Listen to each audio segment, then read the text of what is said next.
Okay, this is the first time I've come on mic.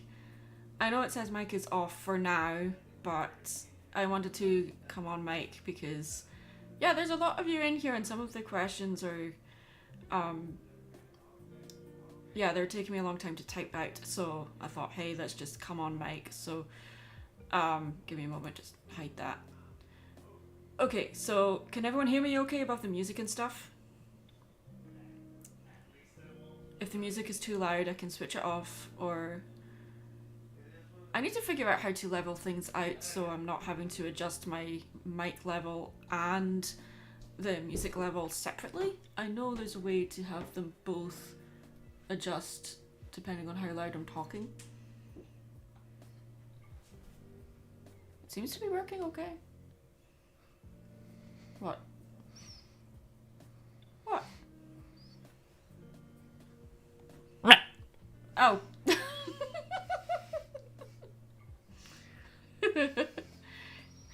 My fiance Kix says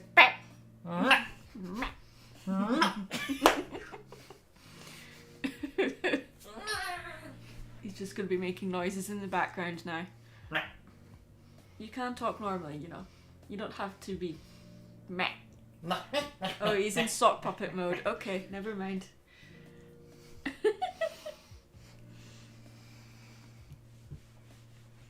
Oh, looks like it's working okay. Mm-hmm. Music and mic are in balance right now. Thank you, Frost. Glad to hear it. I was really concerned I'd have to adjust the mic. But... What? Love you. Love you. No, you talk normally, stupid. I can't say what I usually say because it's in a live stream and it's safe for work.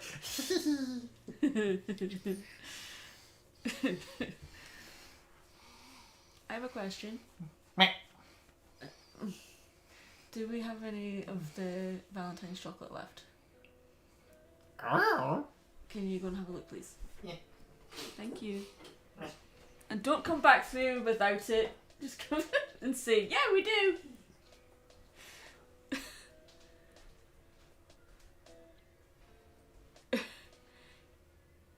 Beaker from the Muppets. Yeah. Hey, we should have like a Muppet themed live stream where John, Maddie and Mary as the Muppets sometime. Okay, so someone asked me about My Hero Academia. I know what the anime is, I've just never watched it. So I can't answer the question on, like, I think the question was who I would be or something. I watch a lot of anime. Thank you, hon. Would you... I don't know what's left. Let's have a look. Oh, there's 4 left, but I don't know what they are. I think the 2 at the top are just caramel. I don't know what that one is. I think that's dark chocolate.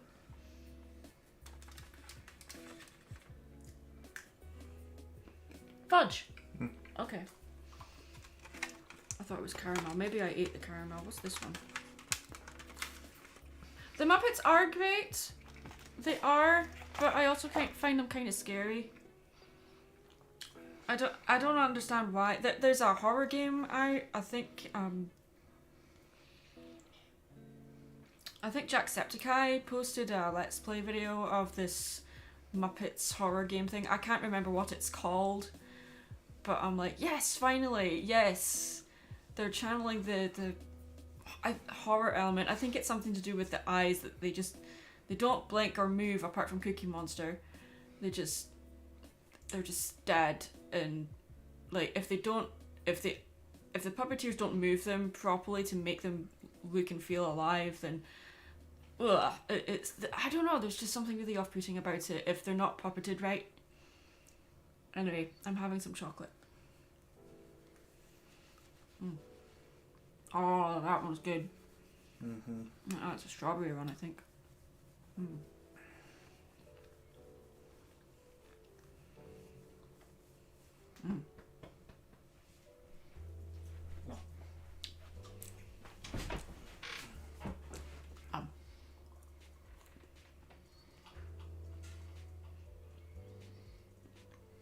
Yeah, talking about anime. My favorite anime is Fruits Basket. I like the original and the the 2019 version.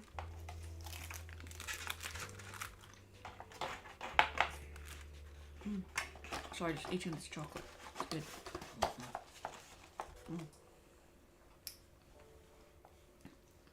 First, this is Valentine's Day chocolate.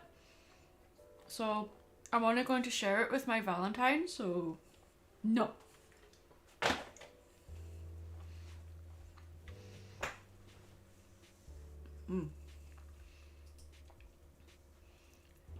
Yeah, Fruits Basket, and then there's Full Metal Alchemist. It's probably one of the first animes I watched from start to finish. Full Metal Alchemist Brotherhood is pretty good, but I prefer the original. Hellsing and Hellsing Ultimate. I like both pretty much the same. I watched some of Attack on Titan, but I haven't finished it. I'm way behind. I think I'm only on season like 2 or something.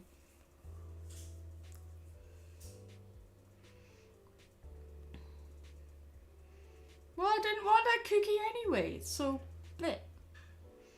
I told you to share, but I didn't mean necessarily with me. No.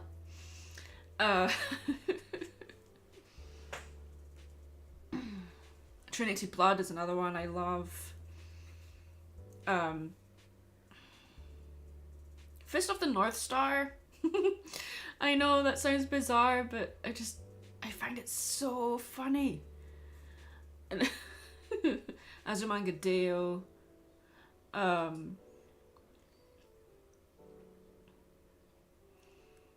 Let's see.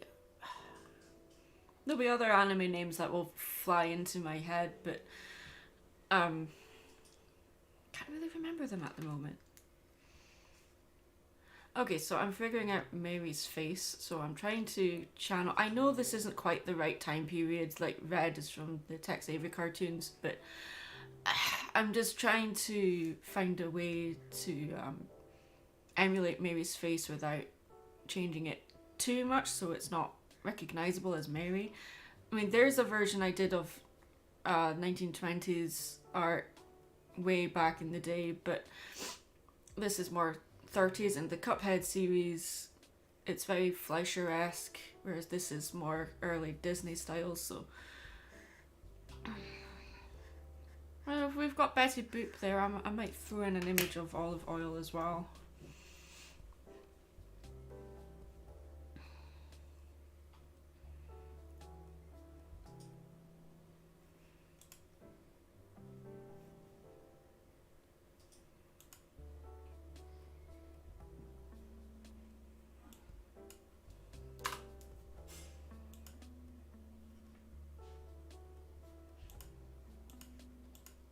We're just keeping things fairly simple today. I'm just... Oh, where'd the stream go?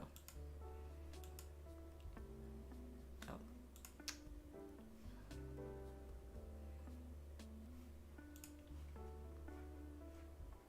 There we go.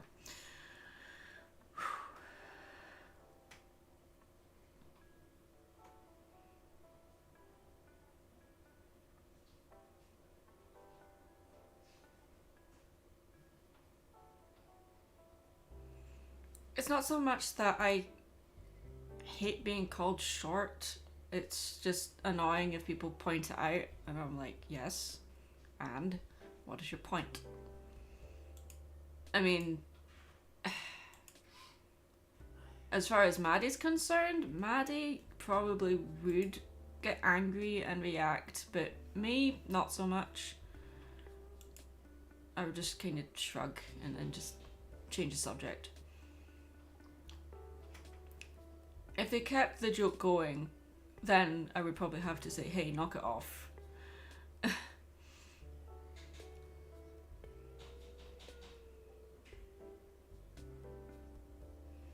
I know, like, Edward is ultra sensitive when someone points out how short he is, and it's played up, like, for comedy in the series, but he does learn to not react later on as he gets older, which is cool.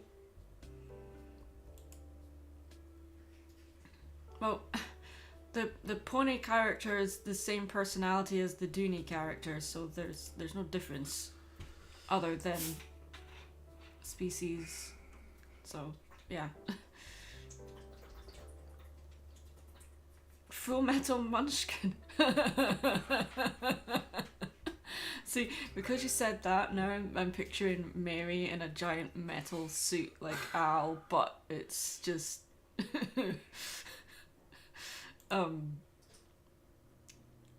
it's just basically like a Iron Maiden thing that she's stuck inside. It's difficult to explain what I had in my head, so maybe I should draw that one day. I don't know. I mean, talking about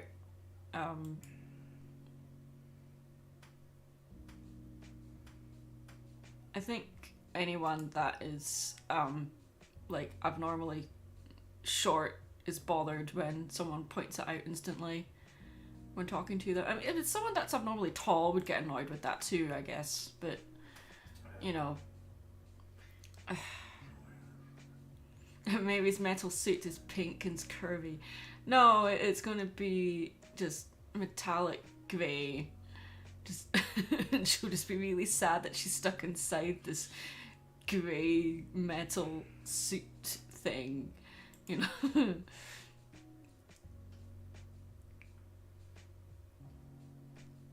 You're all saying that she needs to be in a pink suit, but no, I think it'd be funnier if she was in something that she wasn't happy to be in.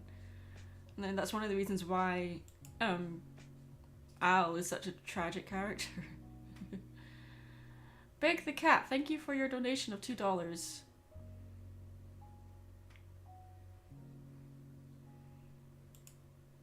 Much appreciated.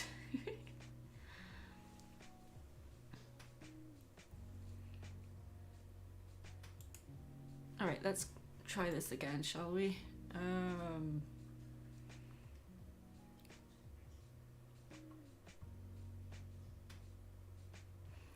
The problem I've got is that, as I said earlier, Mary has a very Chuck Jones kind of face, and just my own style is very sharp and angular.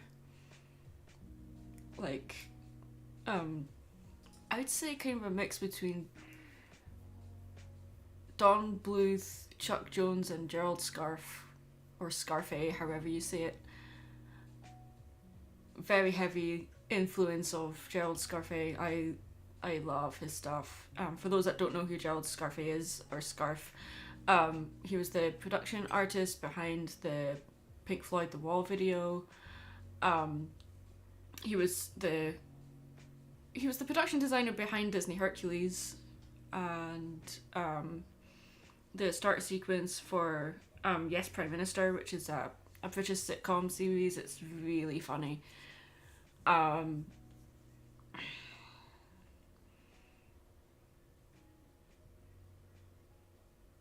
would definitely say that how I draw hands is very Scarface-ish. Mary's hands are very spider-like. They're very long and spindly, so trying to draw her hands in the Fleischer or Cuphead style, I'm like, no, I can't draw them that way. So I had a picture of King Dice in the image earlier, just to get an idea on the height, and then I dragged in Chalice to get the shape of the skirt right, and Betty Boop now, but the face I'm just kind of stuck on.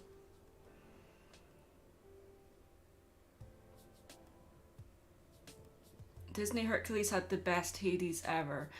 Although I love the character of Hades, I honestly do, but he is not the best depiction of Hades because, well, Disney made him Satan, basically, and yeah, Hades he's not Satan.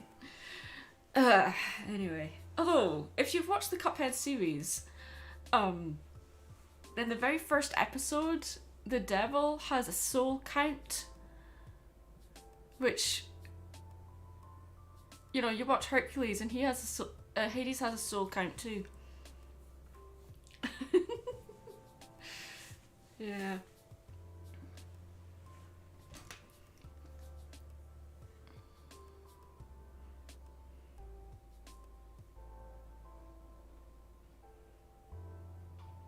What's your verdict on someone who is not a princess but born an alicorn from a unicorn father and a Pegasus mother? Why are they an alicorn if their parents aren't?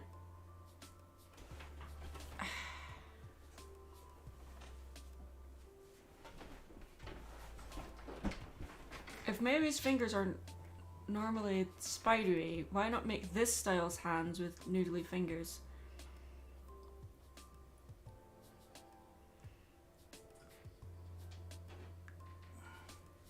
I just don't think that would look right. So I'm just going to keep them how they are here. I think this one's a bit too small, but yeah. You okay? Yeah. Alright. Okay.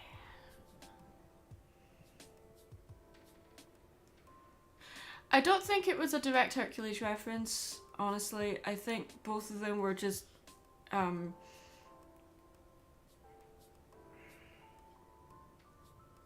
making it out to be that, you know, they're both the devil and Hades, they have a job to do. They collect souls, so they need a count. What I love in the Cuphead series is that the devil had an auditor, and I'm like, oh my god, that would have been so funny if that was a thing in Hercules as well.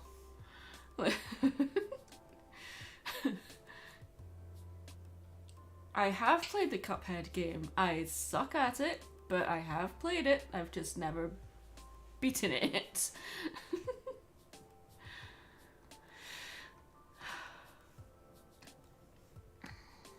Okay, so let's stop avoiding this.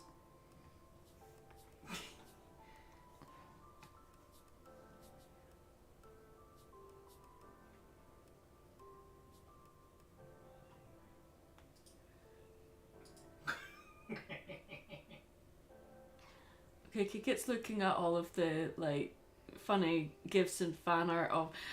Do people, most of you know that the new starters for the next Pokemon generation were released today, and people are going nuts over the grass cat, and there's just they're calling it a really yeah. okay. So my comment about if I had that Pokemon I would call it catnip was on point. Okay. I don't know if you guys can hear him at all, but yeah. Oh, that's a brilliant question, Frost. I think Doc is on vacation right now, but so I don't think he's watched the series or anything. But who do I think Dr. Wolf would be a better voice for in the Cuphead show, the Devil or King Dice?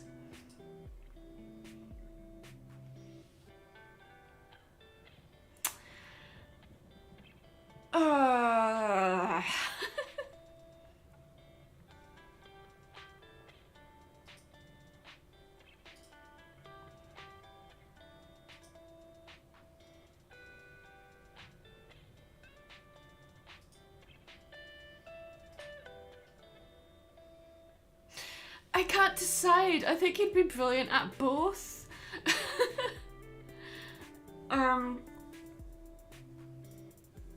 Although, I guess if I had to choose, I would say the Devil.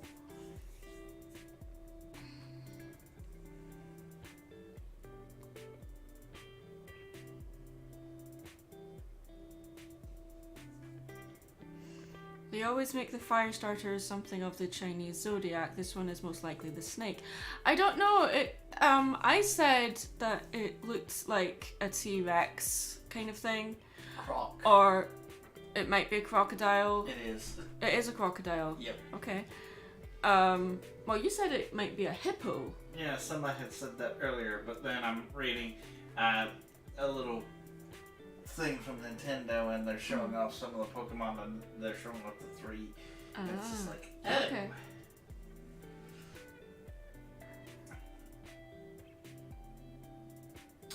His name is Sprigatito. Gatito is Spanish for kitten, so technically his name really is Catnip. Yes. That's hilarious. So it seems like this might be taking place in. Interesting. Yes. Oh. We're just getting distracted by all the really funny and cute pictures of the catnip Pokemon. I need to draw that now. Well, not right now, but at some point. Yes. Dang, people are popping out. Oh, I would never... Like, before, when I did play Pokemon, I would always go for the fire type. I think the last Pokemon game I played was Pokemon Sun. I remember the one before that was Sapphire. Like, I skipped a few games. I mean, I don't have a Nintendo Switch or anything. I don't really want one. I don't really game nearly as much as I used to. I like my PC games. I mean, for a while I did think about getting a Switch so that I could play Breath of the Wild, but I'm like, I don't really want to fork out 300 odd quid for a console just for one game. I'm like, no. So, besides, there are more important things that I need to keep my money for, so.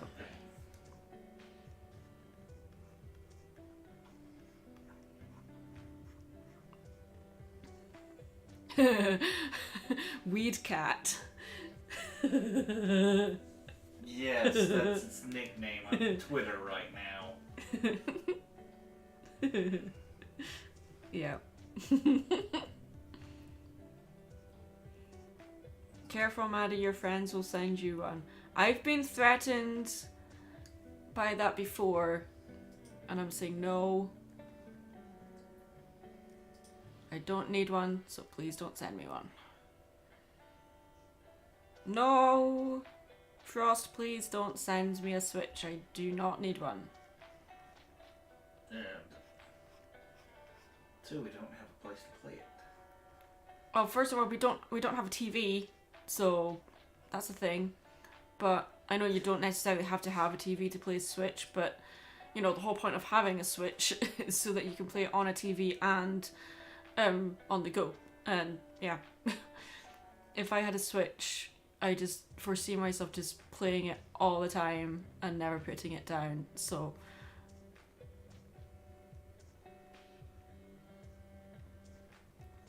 you know what? I should grab a picture of the female ghost, not Chalice, the ghost from episode 5, I think it is.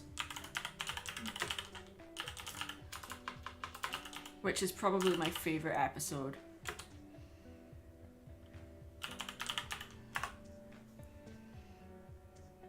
Ghost ain't real. Oh, it's episode 6. Not episode 7.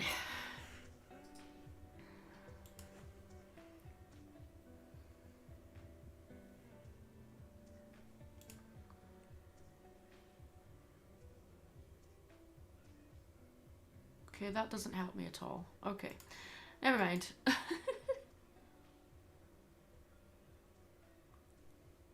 Do you still have to deal with that cockatoo? No, we don't have the cockatoo anymore. He's gone to a better home.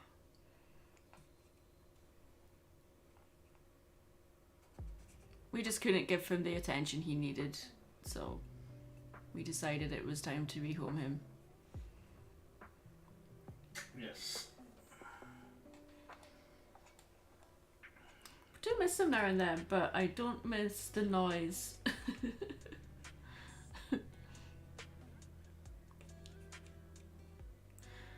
Back to Cuphead questions. Who do you think would voice Elder Kettle better, Silver or Firebrand?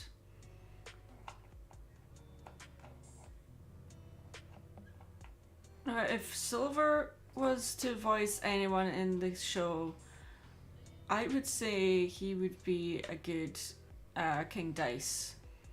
Firebrand would be a good Devil.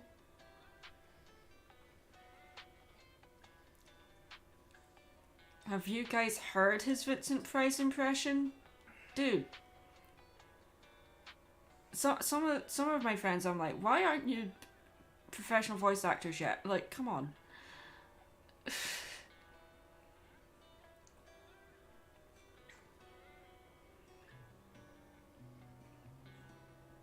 Elder Kettle?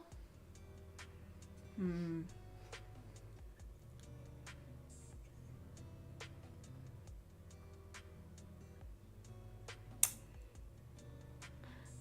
You know, a part of me wants to say Dusty.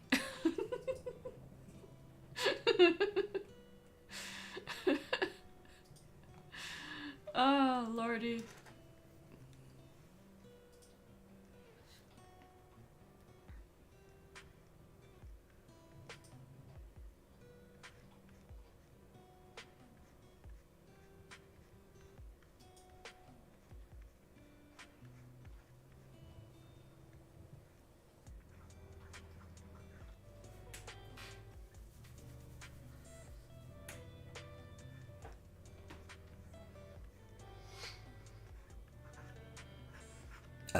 Excuse me.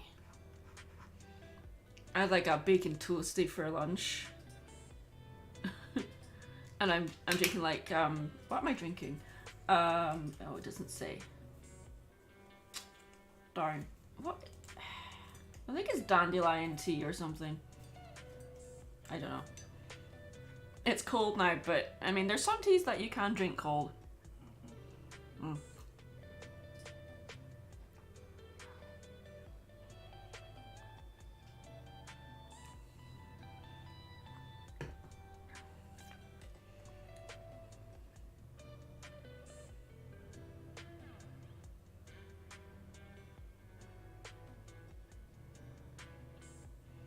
What announcement are you talking about, Nelson?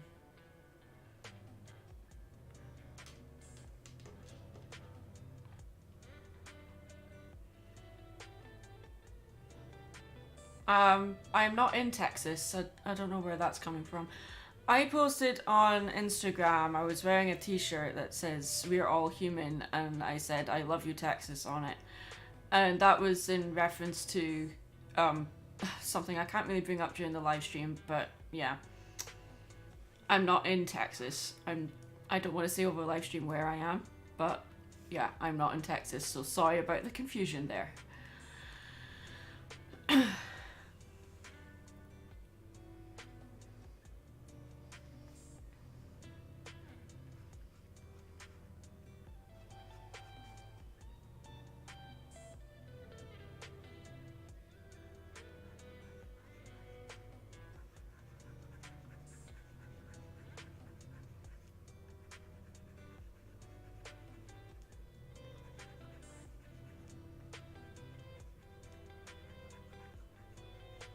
So the eyes, they're going to look a bit stoned for a minute.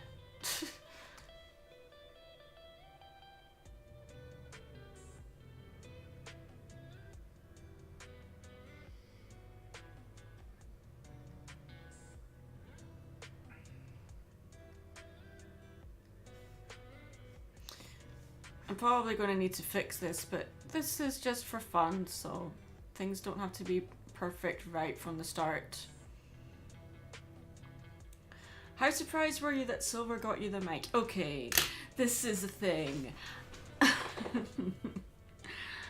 Oh, lordy. There's stuff back home in Scotland that I asked to be shipped out, and it's not been shipped out yet, so I was getting a bit antsy because I was like, hey, I want to do some recording for videos, I want to be able to chat to friends and stuff, and you know. And then Silver sent me a mic, and I'm very grateful for that. I played it up as a joke that I was going to shoot him with a shotgun. The reason why I did that is because I'm not good at receiving gifts, like, at all, especially ones I'm not expecting. And because I feel like if I can't reciprocate at the same level, I feel guilty. So then I just resort to making a joke about it. So it's not that I'm not grateful, it's just the way I handle being given stuff. I just make it a joke.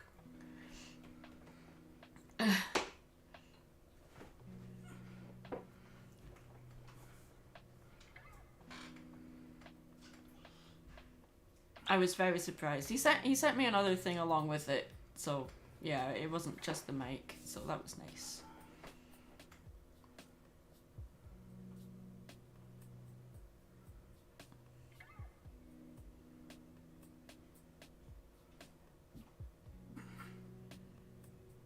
Who do I think should voice Chalice better, Keyframe or Lightning Bliss? Both of them are very talented, but I don't picture them as Chalice. I actually picture Aramau as Chalice.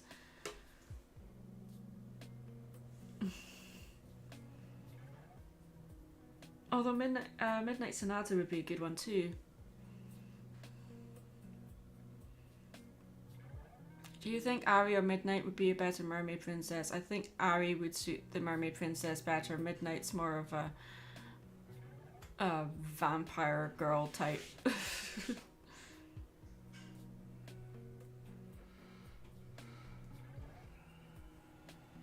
I think that the eyes here, I think that works.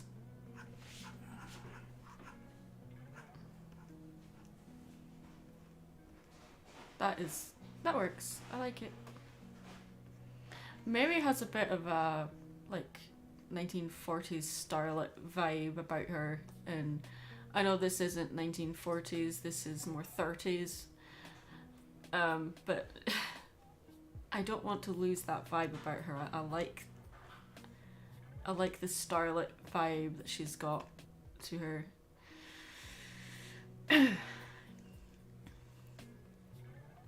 Why was Blissey mad at that Riptoduck Silver got her? I don't get it. Because, like I said, some people find it difficult to accept gifts because they feel like they don't deserve it. And they feel guilty for some reason. It's a whole like imposter syndrome kind of thing. Or you get suspicious, you're like, oh, someone gave me a gift that like what do they want in return kind of thing. I know I'm like that. I mean, it doesn't matter who's giving me a present, I'm always like that. Just it's overwhelming at times.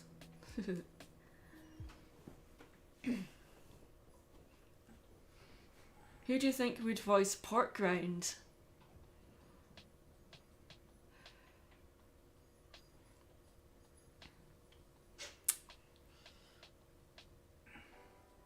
Huh. I don't know why, but my mind is going straight to Anthony C. Although saying that, he would actually make a really good devil. I mean, I know he's Australian, but he has the accent for the devil, even though the devil is English in the series, but well, I think he's English. I think the actor playing him is English. I could be wrong, but yeah.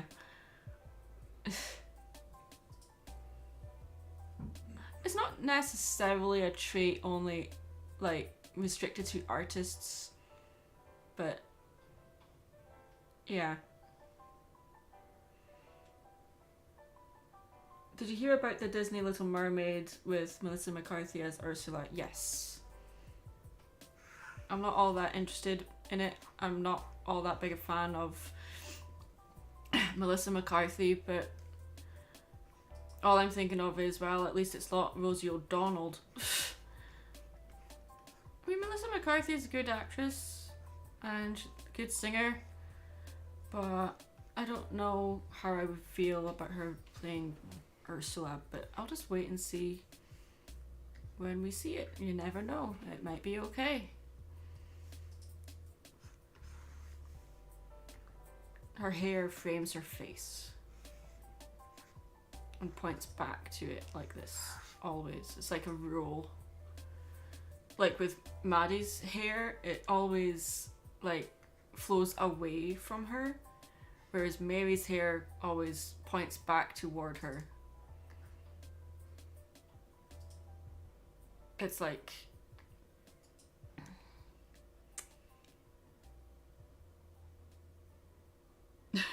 it's like Maddie's hair is like a hashtag symbol, whereas Mary's more like a comma. Does the new Pixar Turning Red movie interest you? I love how Studio Ghibli it looks, especially with the mouth shapes. I was like, God, those mouths look like the mouths from, like, My Neighbor Totoro. It looks awesome. I know some people were using the whole Cal Arts term, which I hate, but I was like, no, that's more Ghibli kind of style.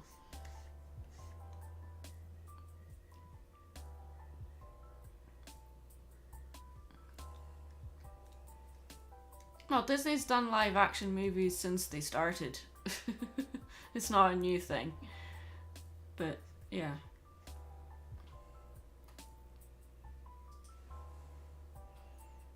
I don't know what Muni is.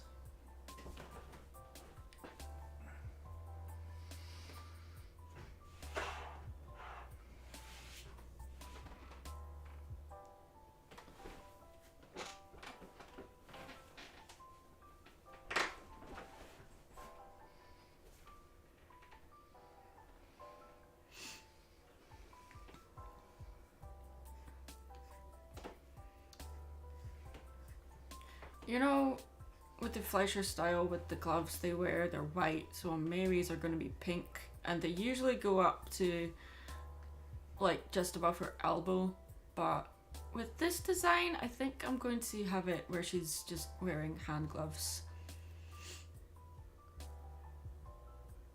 It's not... the term Cal Arts style is stupid because, I mean, Cal Arts has the actual school. I mean, so many different styles has come out of that school. I don't know why the whole bean mouth is referred to as Cal Art style. I don't understand that at all, but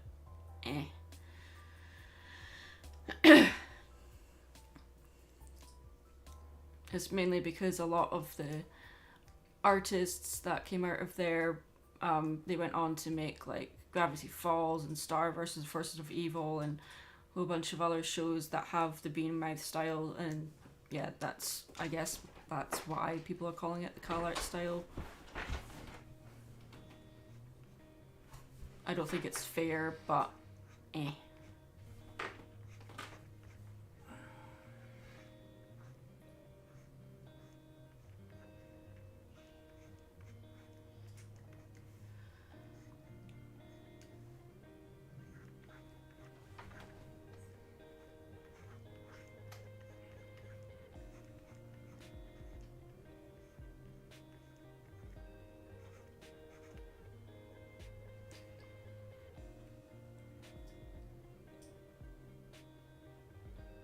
I didn't finish Star versus the Forces of Evil. I know how it ends because social media is a thing and it always ruins the endings of shows after they're done. But I liked it, but I don't think I'd watch it again.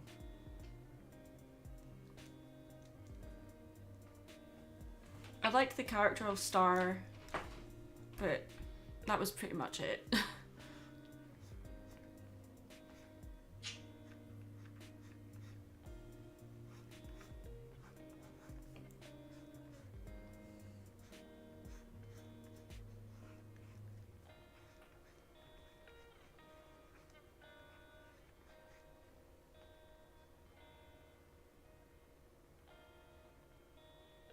You don't see Disney art being called Disney style. Well, that's because pretty much every single Disney movie had different production artists on it, apart from the first few, which just had 9 people. But yeah, you don't really see people referring to Disney art as just Disney style.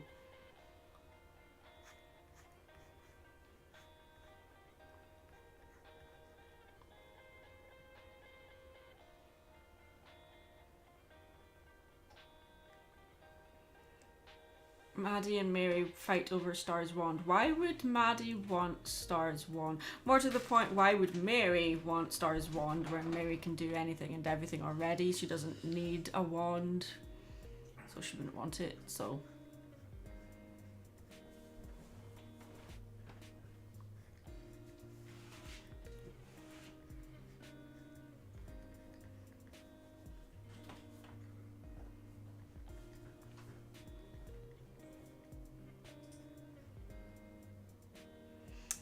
Ghost and Molly McGee looks alright.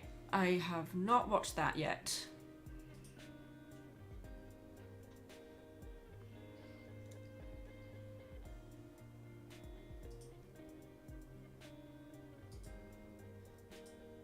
What about Family Guy?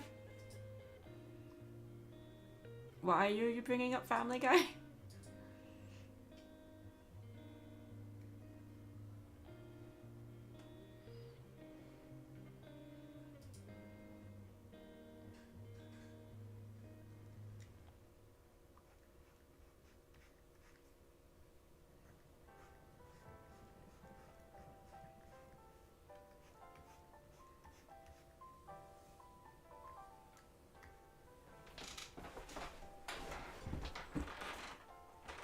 I'd rather not answer that question in a live stream, Charles B.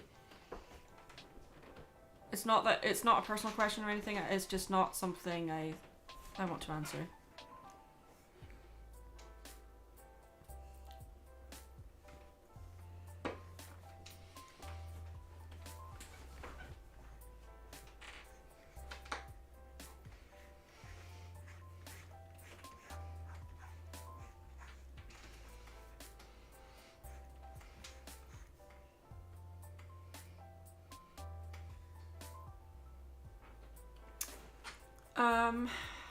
And the characters you've made that aren't Mary, Sue, and Maddie, you ever give them voices to help you with your things? I imagine what they would sound like, or I would think this character is like, but I have a character called Scatterbrain. He's basically this living automata robot kind of thing, which I haven't drawn him in a long time because he's so difficult to draw, but always think of him of having like a, oh my lord, I've forgotten his name, that's terrible.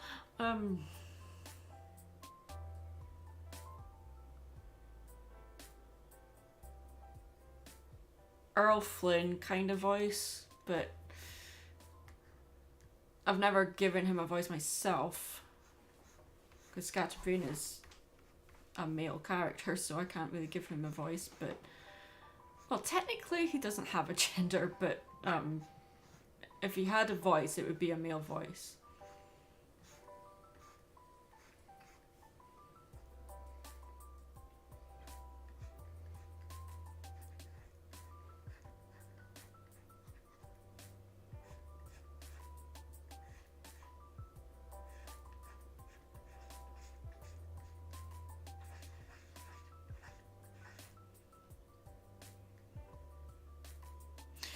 The robot from Treasure Planet was voiced by an actor called Martin Short.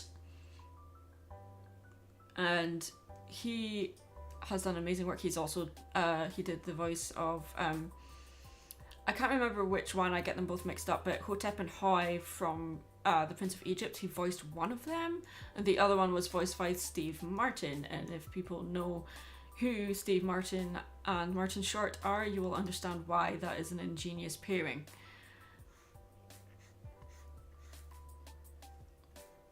I can't remember offhand if Steve Martin has done a voice in a Disney movie or not.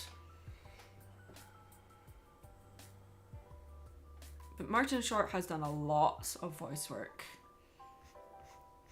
A lot of it is not credited. Similar to Mark Hamill, there's a lot of voice work that isn't credited.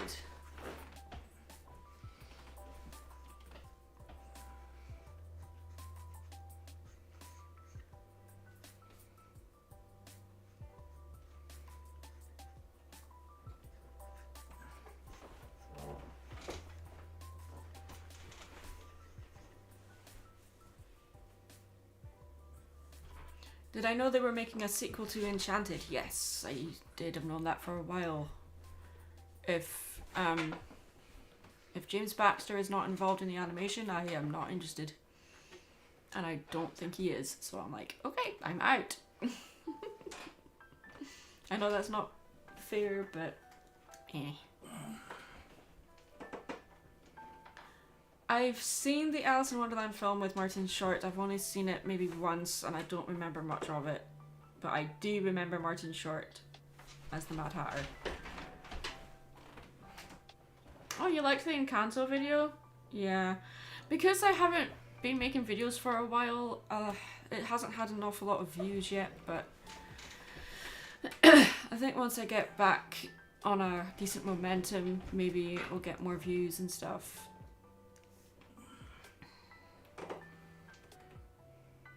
Encanto is an amazing film. I loved it so much.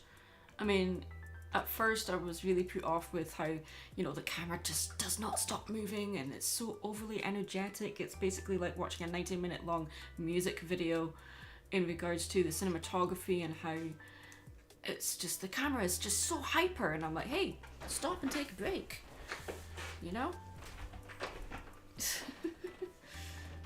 But I just fell in love with Luisa. I was like, hey, we need more of her on screen.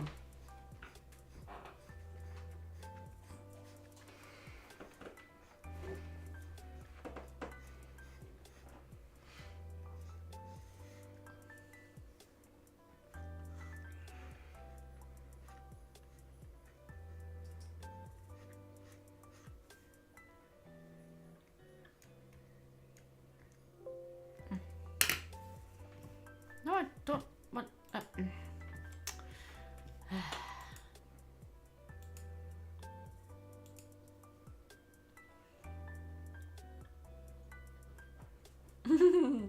Oh, have I had any crushes on any characters in shows?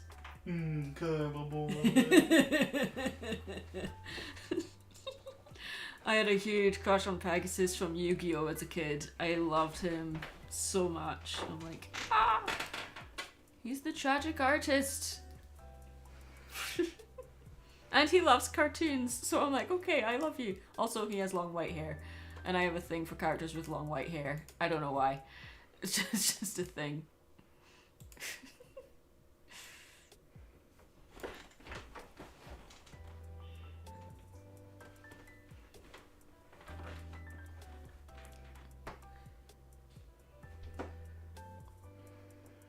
No, if you watch my video on Encanto, my favourite song was Surface Pressure.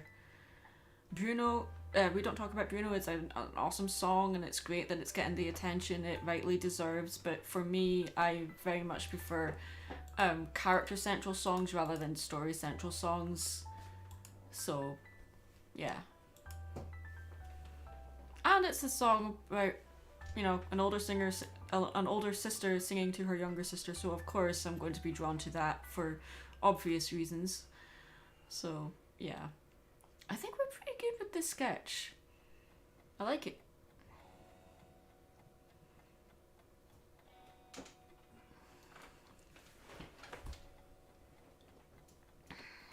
It's very much canon in real life and in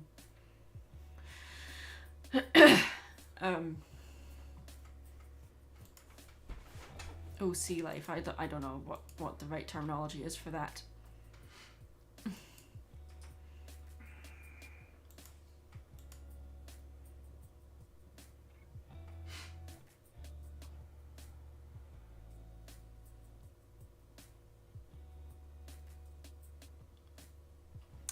I liked Pegasus from Yu-Gi-Oh! As a kid, and I would say I definitely had some kind of crush, but I think it was definitely more an attraction to the aesthetics, and the personality is nothing to do with physical. I mean, no. Alistair from Hazbin Hotel, again, it was more for aesthetics.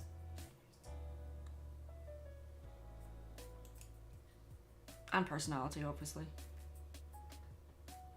I'm not wired that way.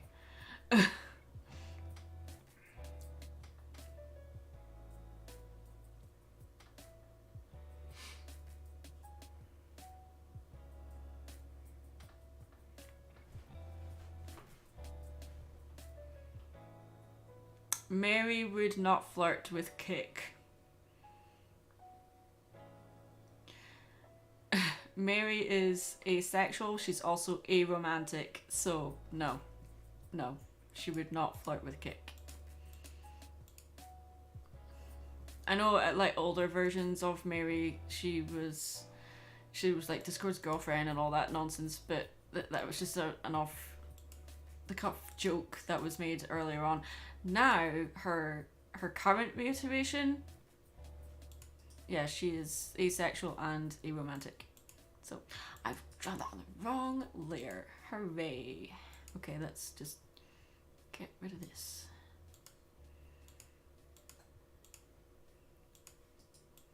Yeah, because asexual and aromantic are not the same thing. Ugh.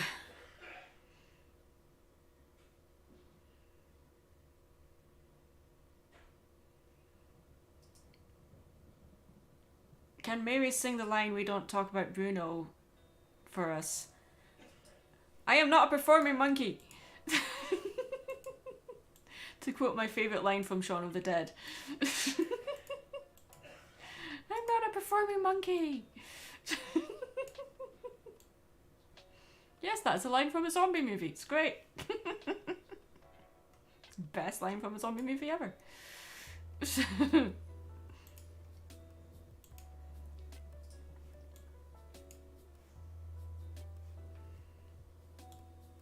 Save your work, kids.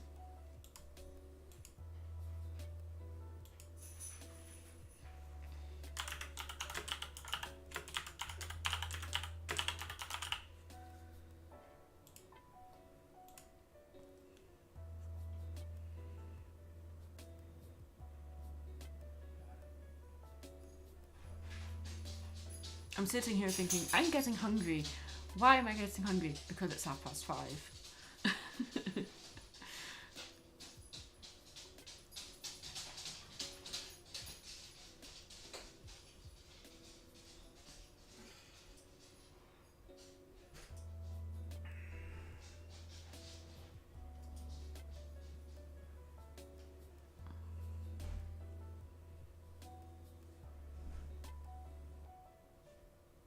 I feel like Mary's eyes should be looking right, not left, but I need to balance the sketch out, so before I do that, I'll probably do it when I've mirrored it. So.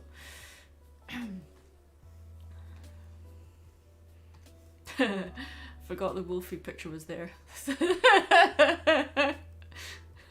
Han, What? come here. No, come here. I see Wolfie. Yes. I forgot he was there. That's funny. Oh, Lord. Anyway. Oh, you liked the Hercules series video? I really want to return to the Hercules series at one point. There's one episode in particular I really want to talk about. But I couldn't for a while because of human malware. Because the episode is about a virus, so I'm like, I can't really do that, that wouldn't be right.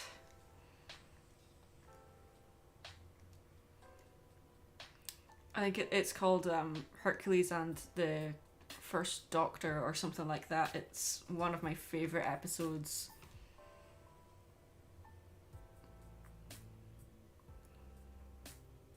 Oh yes, you'll hear dogs in the background. I know I should make a video on it, but I'm like, I need to be sensitive to the subject matter. I can't just, yeah.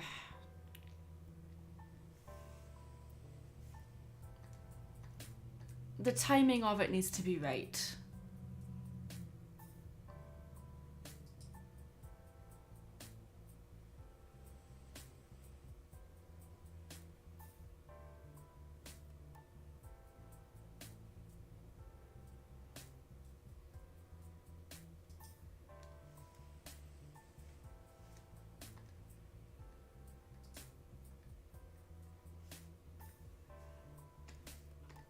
Everything in me is like, hey, you need to make the lines sharp, and I'm like, no, because that's not the Fleischer style. The lines weren't sharp and flat. They were very round and loose, like what's his name?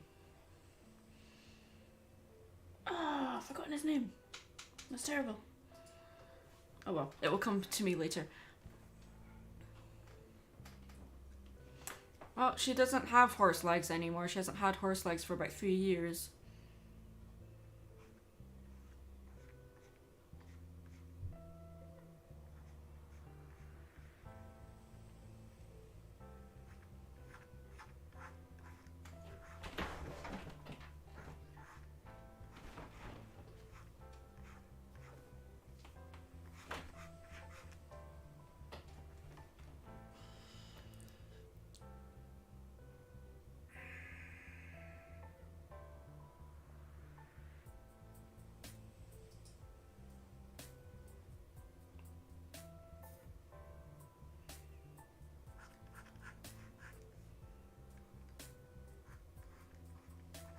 Oh wait, I said I was going to move the eyes. I'm going to have the eyes over here.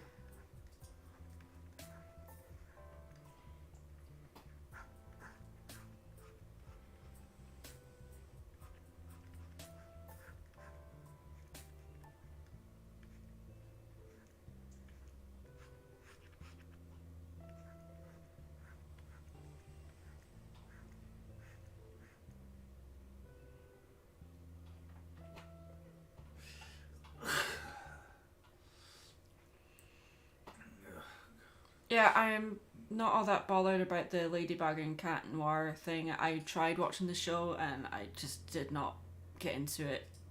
I can see why people like it, but it just wasn't my thing. It felt like it needed to be a lot more complicated than it was, and it was just too predictable and too simple for me. And the animation annoyed me purely because the English dub is terrible. The English dub is one of the worst I've ever seen. I'm like, oh my lord.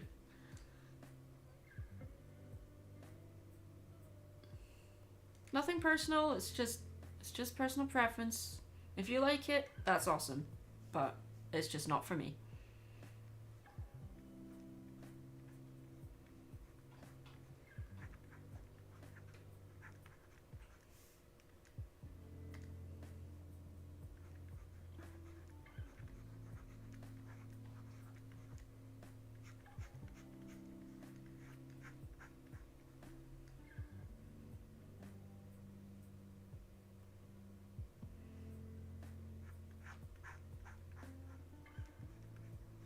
I just found it way too predictable and formulaic.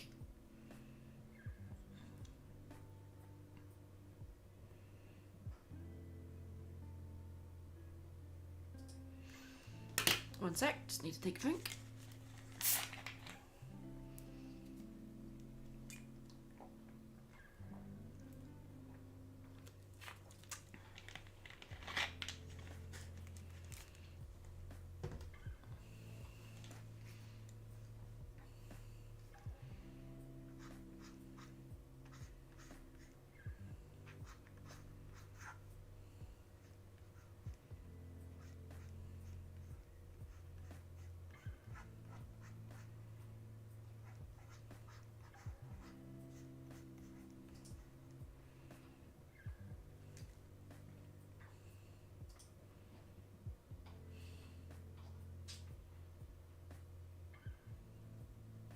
What am I drinking?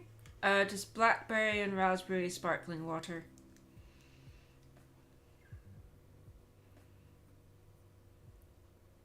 I've also got some dandelion tea, which is cold now, but you can drink it cold.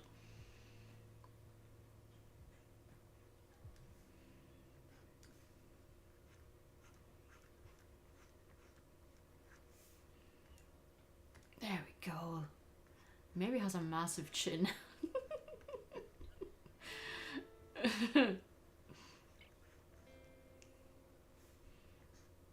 Love it. Okay.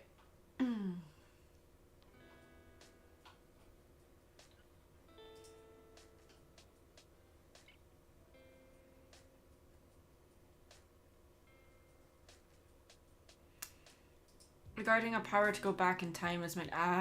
Yeah, time travel is always a problem. And it comes to storytelling, character execution, and all that kind of stuff because you just get tangled up in, well, what are the rules? You know, what's.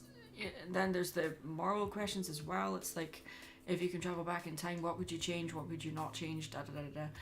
I'm like, there's so many, like, time travel theme stories in TV shows that excuse me, sorry, that they take the concept and try to tell a story with time travel in a 7-minute time slot, and I'm like, no. Ironically, you need more time to tell a story about time travel.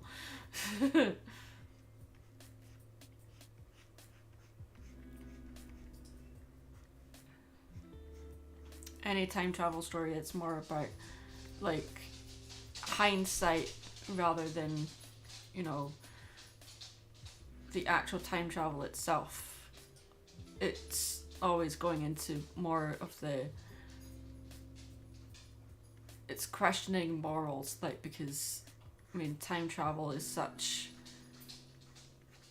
you're going to affect so much more than just your own life. Like the whole butterfly effect thing, it's not just going to affect you, it's going to affect everything, and either in a large way or a small way.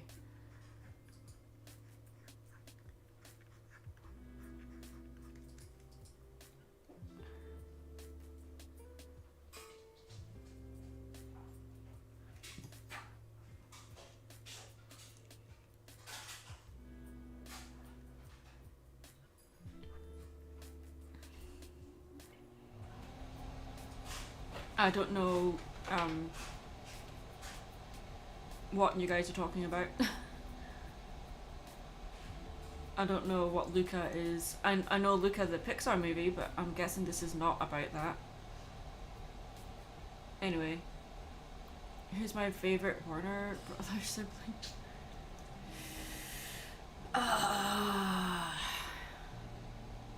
Wacko.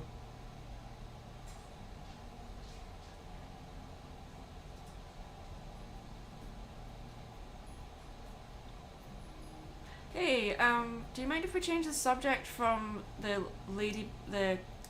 Ladybug show, please?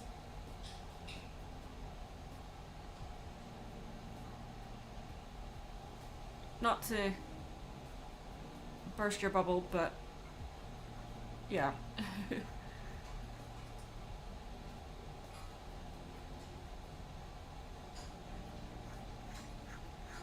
Yeah, Wacko's my favorite.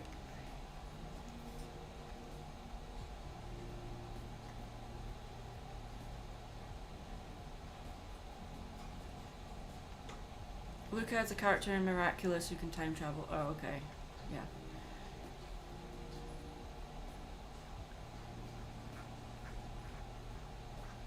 If someone can time travel, it's like, if they're only using it to benefit themselves, then yeah. It's not necessarily OP. That term is thrown around a lot, but I don't think time traveling, if one character can time travel, it's not necessarily OP. It just causes problems with telling a story. I mean, there's an episode of the Hercules TV series that deals with time travel. Not necessarily time travel, it's more like time unraveling, because the tapestry of fate gets damaged and it causes Zeus and Hades to swap places. But it caused Hercules to be a god. So then Hercules had this dilemma. It's like, well, I'm a god now, that's what I wanted, but at the same time, in this version, Hades is the ruler of the cosmos, so It's like he had to give up his godhood to fix the problem. So... And unfortunately that happened in a different timeline, so it didn't count to what a hero needed to do. Yeah. Because if it could count across timelines, then definitely he should have became a god after that. You know who else should have been given immortality in Hercules? Meg. Because Hera says to Hercules, you were willing to give your life to rescue this young woman. And I'm like, hey, Meg literally died. And she just didn't get anything. So I'm like, oh, okay. Yeah. Double standard. Like, Yep. although there's a really good book that tells the story about what if Meg was made a goddess, what would she have to do to earn her immortality. I can't remember the name of the book offhand, but yeah. It's one of the Twisted Tales series. It's really good.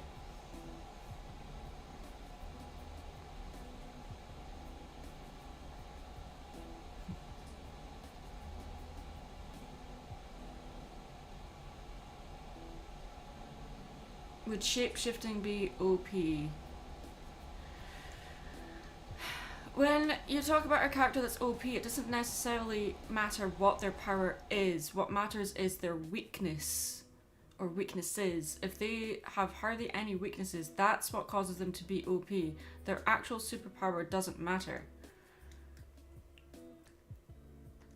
It's their weaknesses that matter. Like, so many times people get bogged down with what a character's special ability is, but they don't think about what their weaknesses are. And it's the weaknesses of a character that makes them relatable.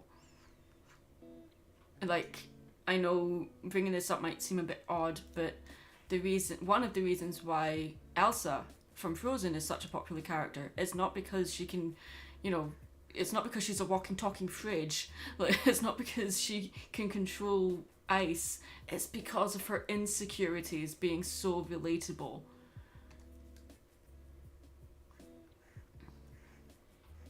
That's why she's a popular character.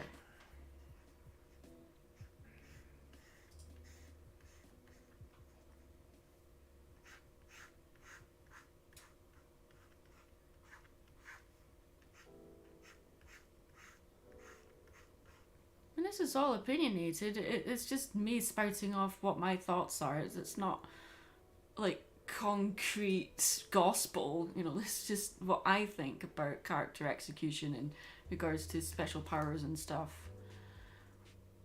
I mean,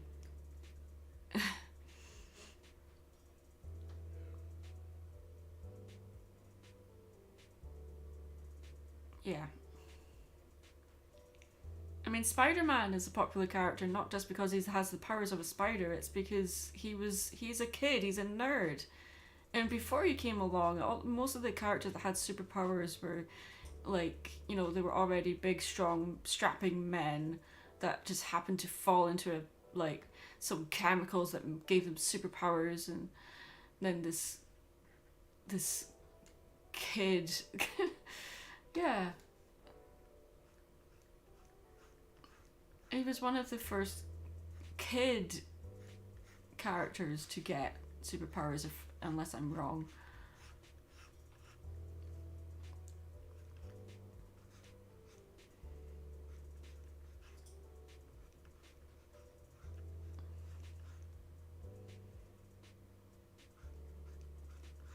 Okay, this side of the cape is bothering me.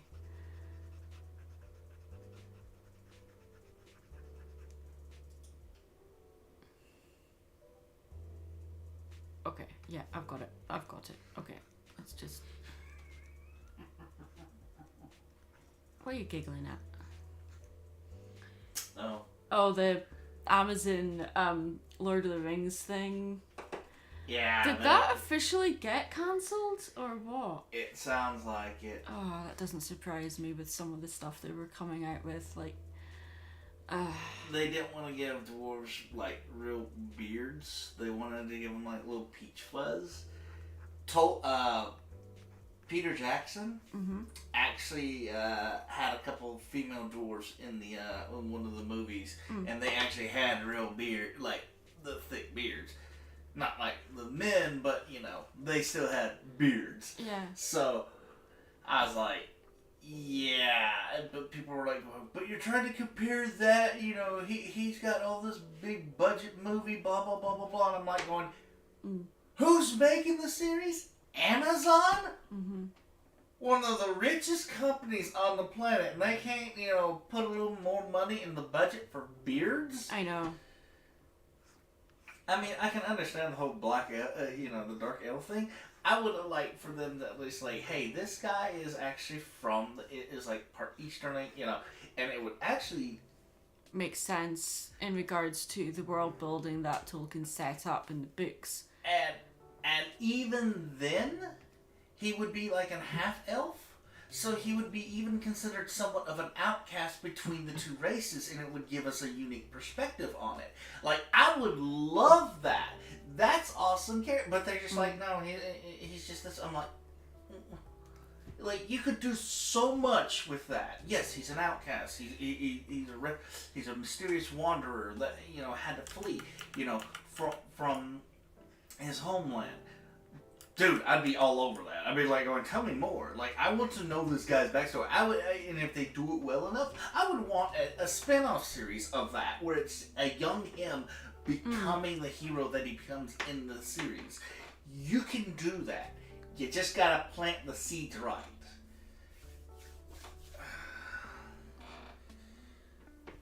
It just felt like they were ticking boxes for the sake of ticking boxes instead of actually like staying true to the source material. Like, yes, okay, like break the mold in regards to the actors that are playing certain characters, but I'm like, there's some things that you just can't get away with. I'm trying not to sound like a douche here, so I think I'll change the subject before I say something that I'll regret, but because I'm live streaming, but yeah.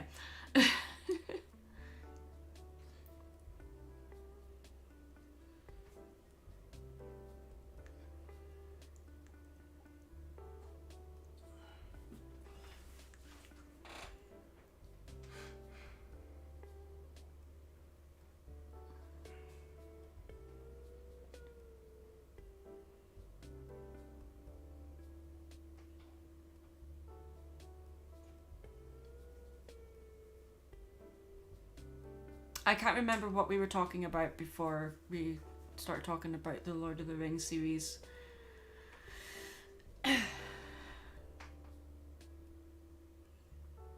What's my method for designing characters?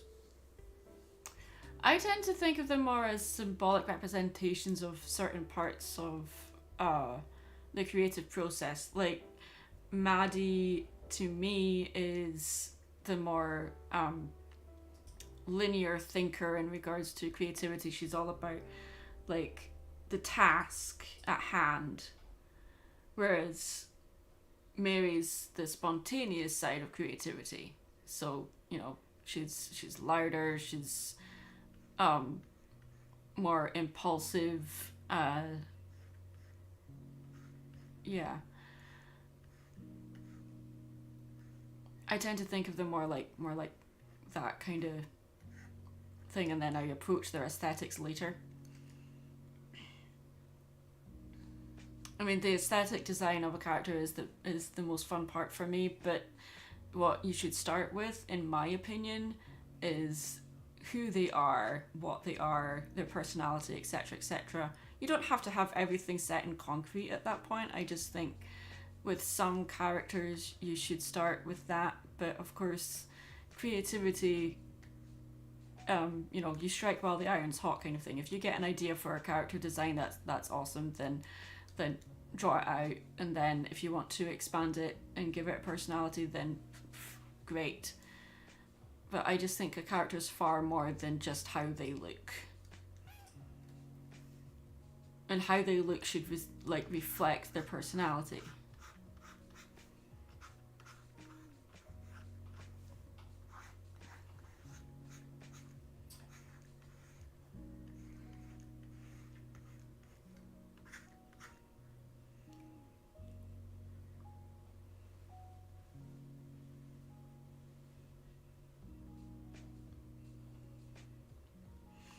If Lord of the Rings isn't your thing, that's fine.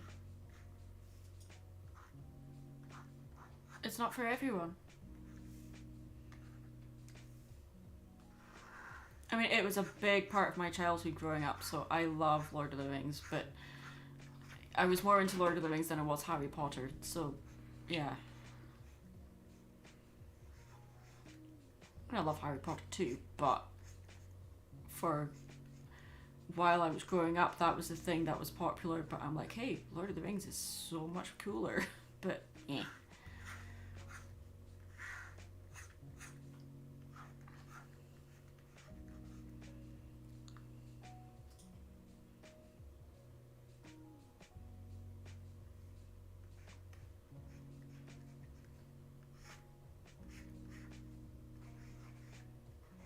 That's actually how a lot of writers work. They write the ending first and then work backwards. That's how a lot of writers do it.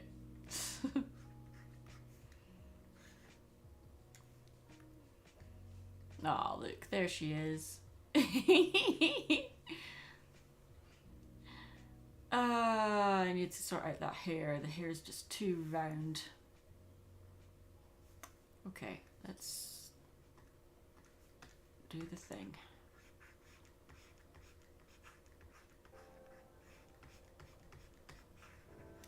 Everything's fairly scratchy with this design because, well, it's Fleischer, so.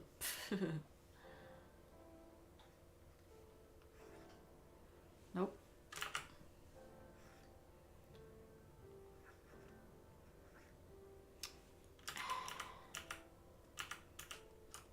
Let's get rid of this line too. It's messing me up.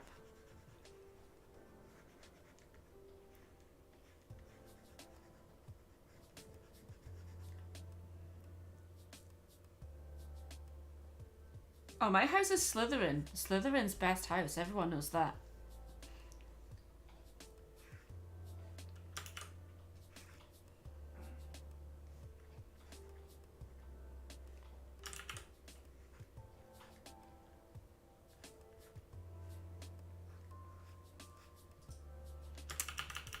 I was right the first time.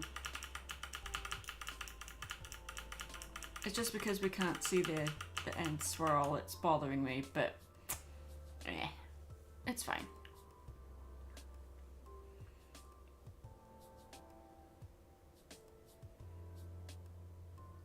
It's not 1920s, it's 1930s. It's the, yeah. I mean, in all fairness, the 1920s animation style is not all that different from 1930s, but yeah, the differences are very subtle. Yes, that's the idea, that it's Cuphead style, because Cuphead is very, very heavily influenced by Fleischer Studios, and that's kind of what we're going for here.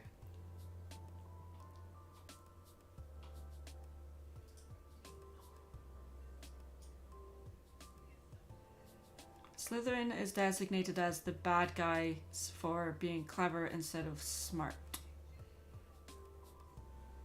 Well, I mean, the series said, like, there wasn't an evil wizard in the world that didn't start off in Slytherin. That doesn't mean that all Slytherins are evil. It just means that all evil wizards were Slytherin. I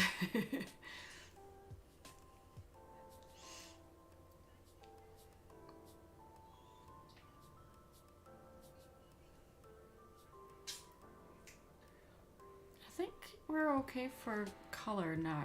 I mean, it's still very feathery, so maybe I'll sharpen it up just one more time.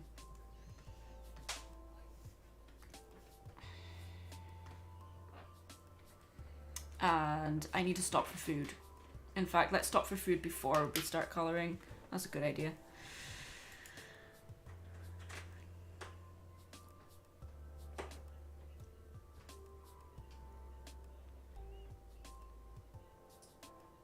Oh, you've missed me? Well, I've missed you guys too.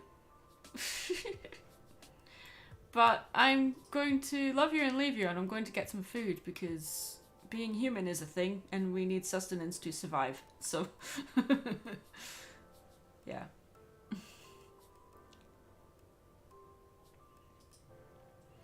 Feels kind of prejudiced. I'm assuming you're referring to the whole, like, Slytherins being evil thing. Yeah. I mean, it was better explained in the books than in the movies. They just, yeah.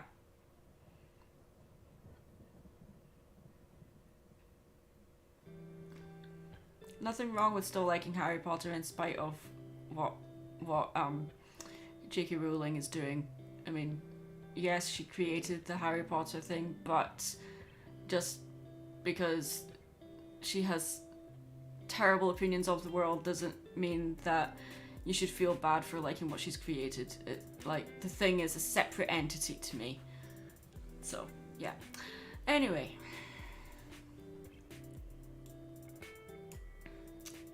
Let's stop for food, shall we?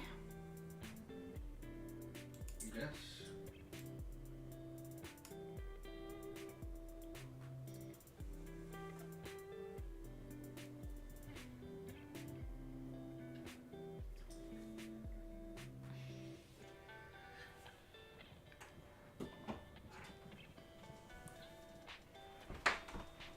Just waiting for the thing to catch up. It's quite far behind. Yeah. There we go.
You okay? Yeah. Alright.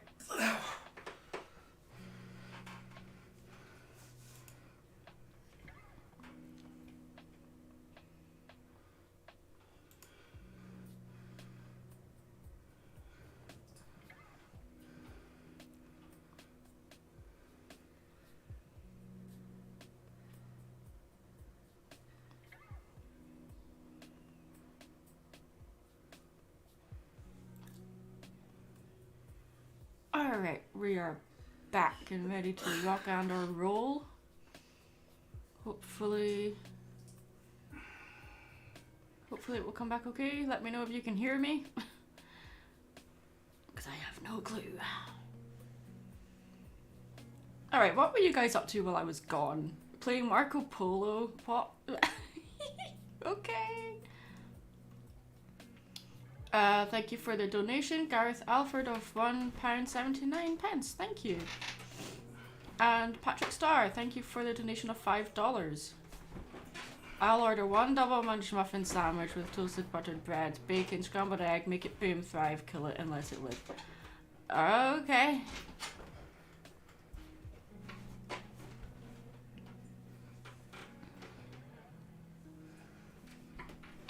Please let me know if you can hear me. As far as I know, everything is a go. Oops.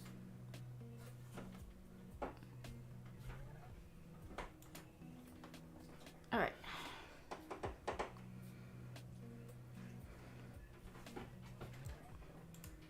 Yeah, it's a new experience.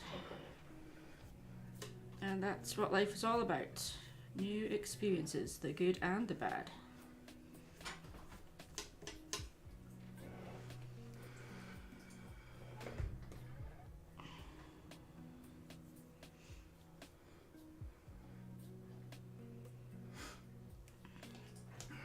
I don't know why I've got this keyboard out. I don't need it. Okay.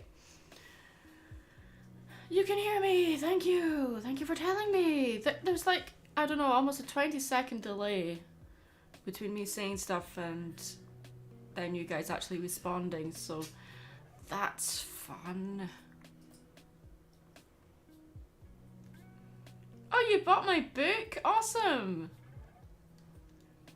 Well, it's not actually my book, it's Luke Blake's book. I just illustrated it, but thank you. I'm sure he'll appreciate that. I hope your nephew enjoyed it. Hopefully we'll get back to... There's 3 more books in the series. Hopefully we'll get back to doing those maybe later this year.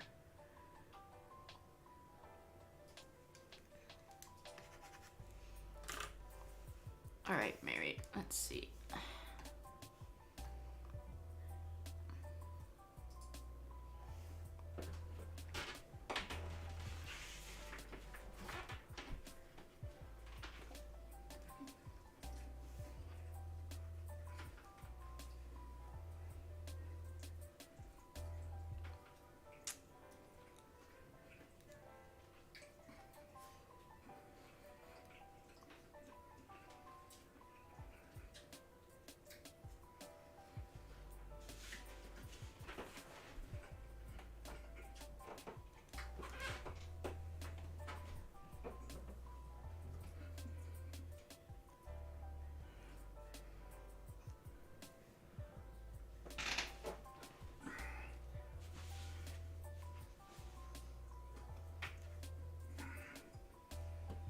We just had some Chinese food that, well, it was leftover Chinese food because we had Chinese food yesterday. So I didn't actually cook anything, it was just zap in the microwave.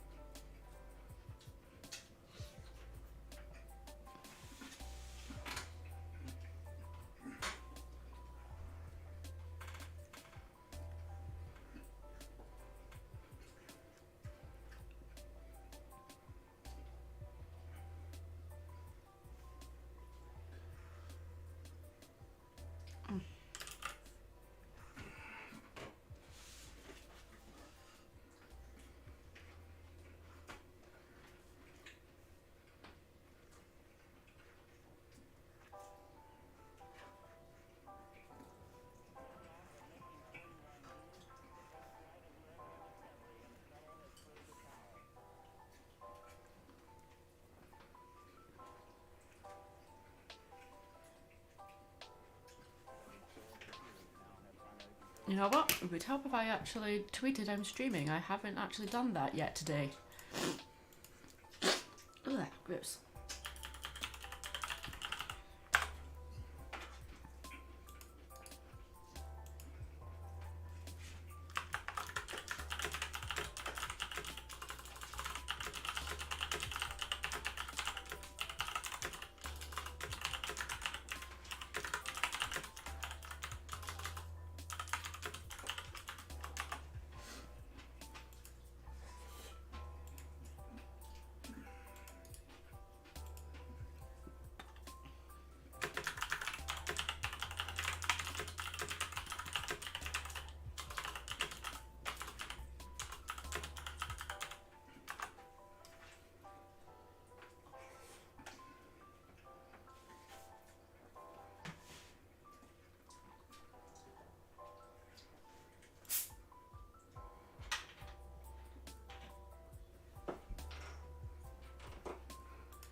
Gareth Alford, thank you for the donation of 99 pence.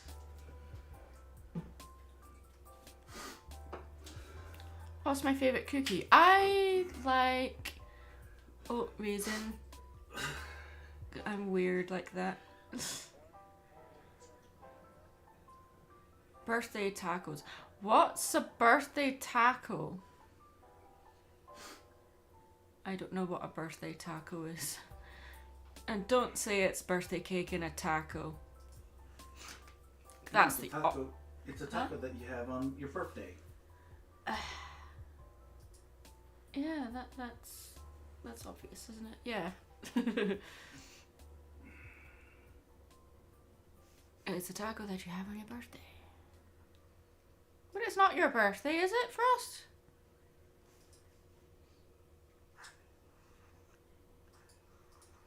It's not your birthday.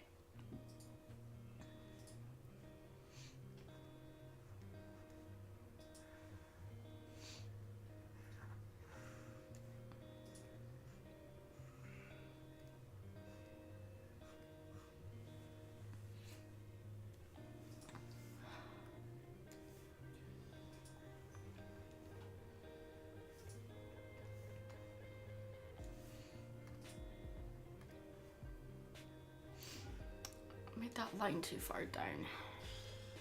I mean, Mary has a chin, but it's not that big. She's not the crimson chin.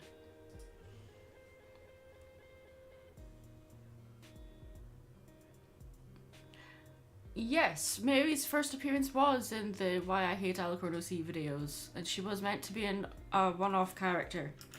People But- loved her. Sorry, what? And then people loved her. Yep, and I liked writing for her, so yeah. So we just kept her around. I think my music's a bit too loud. I'm gonna turn it down.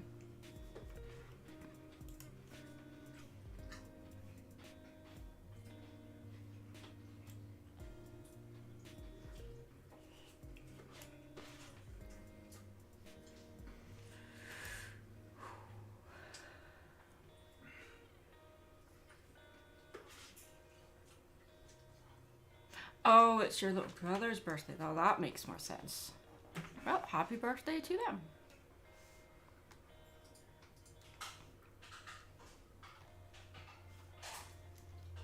Hey, can we close the door over? If you don't mind. Thank you.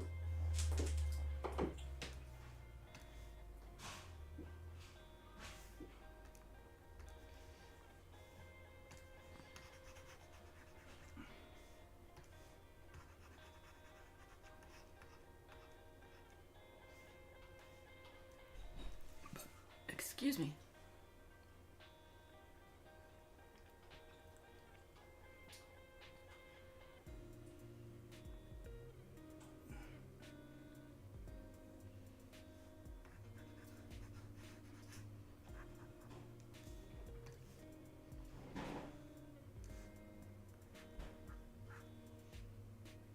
She is a lovable character.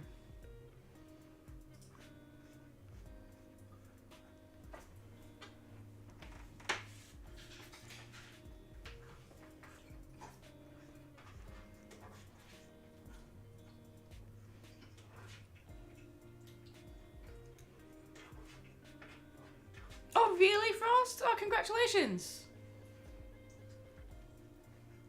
That's awesome.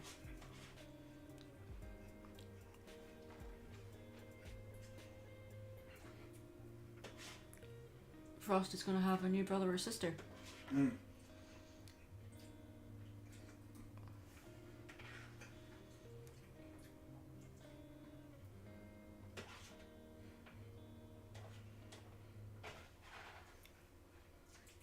Oh, because the book is Luke Blake's book, not my book.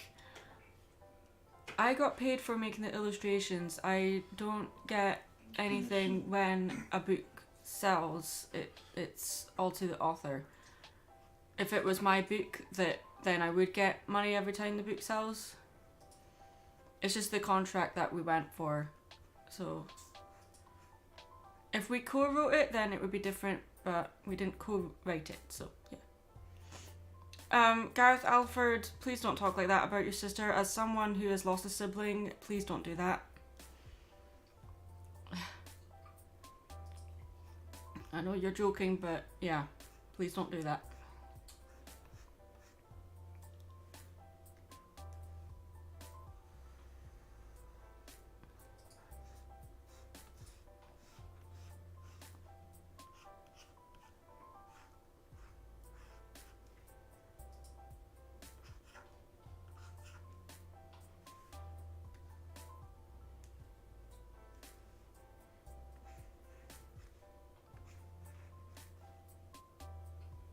It's okay, you didn't know.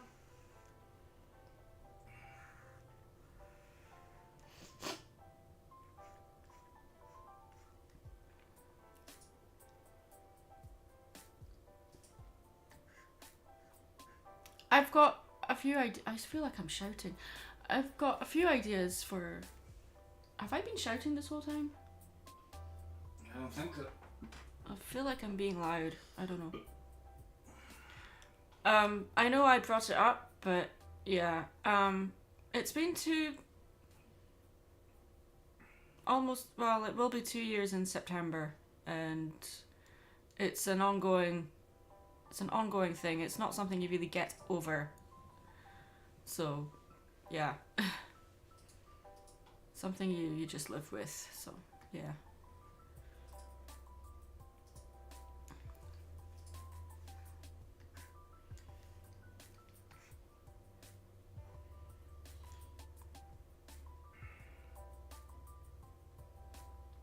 But yeah, that's awesome that Frost is getting a new sibling.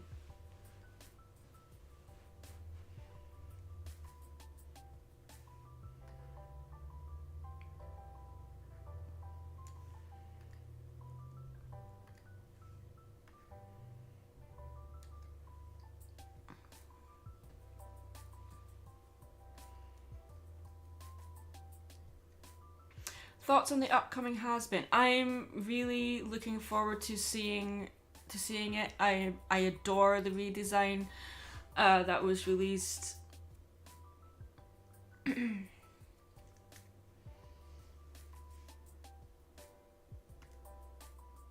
mean, I know a lot of people were like up in arms about it, and I'm like, dude, the pilot was released. Characters are always have a bit of a redesign after the pilot. I mean, look at the pilot for Hell of a Boss, and then look at the series. There's very subtle differences, but yeah, they're there. And she's not all that different. I think she's just taller and has her hair different. Other than that, there's not all that much difference.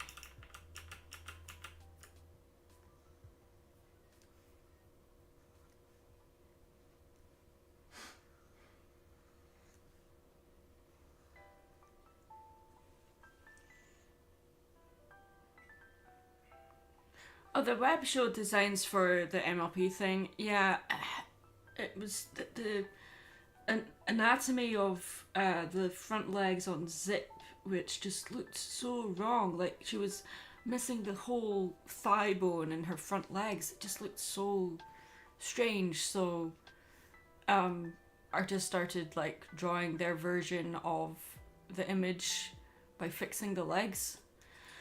I mean, just because it's a web series, that doesn't excuse it. People are like, oh, it's only just a YouTube series. I'm like, and? You know, I mean, it doesn't have to be realistic, but it needs to be believable. And to me, that the leg anatomy was just not believable. It was so distracting.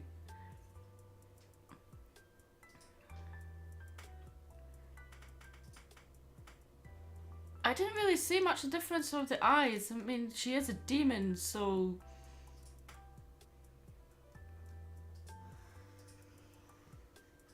I think if we just wait for the actual series to come out and then see it animated, I think people will have a different opinion on it. I'm just looking forward to seeing it regardless. I mean, we've waited so long.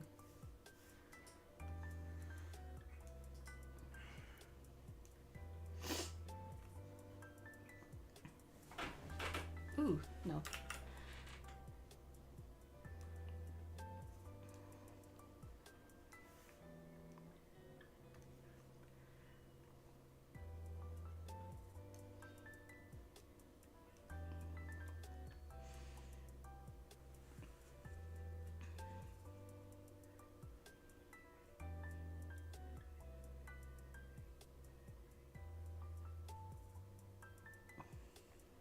I don't know if that's true,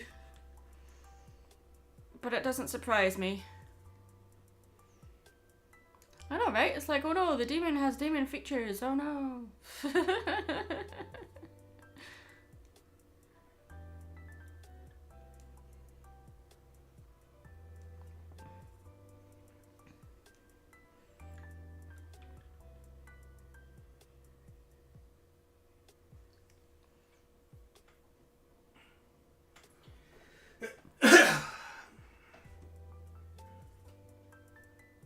It's just a different, slightly different eye colour. I mean, is it really that much of a big deal? I don't think so. That's not how capes work. Okay.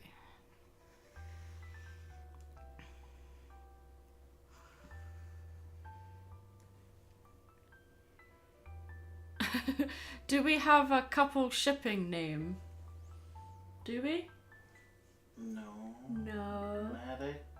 Maddock? Either Mad It or Mad Kick or...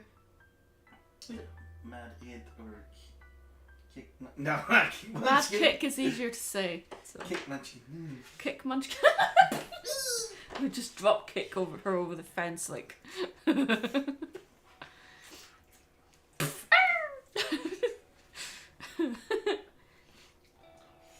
Oh, the Batman movie. Yeah, I'm looking forward to it. I'm always looking forward to anything Batman related. I love Batman. I have to say, I'm not as excited for this movie as I was for previous reiterations, but, you know. Looking forward to it. Ah, no. I didn't want to do that. Why did you do that?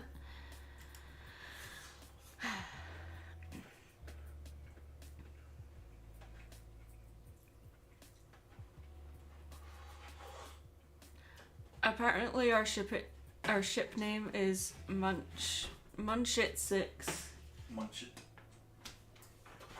He's got a stupid grin on his face at that, and I know why. And no. No. I just got through eating. No. Munchies. I am hungry. Mm-hmm.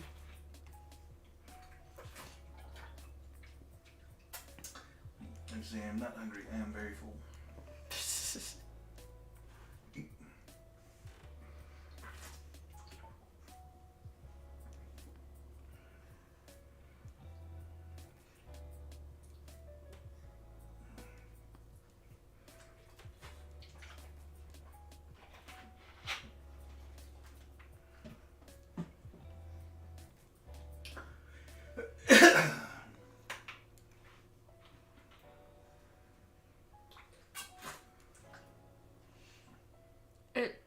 The Batman film doesn't look anything like a Nolan film. If anything, it's like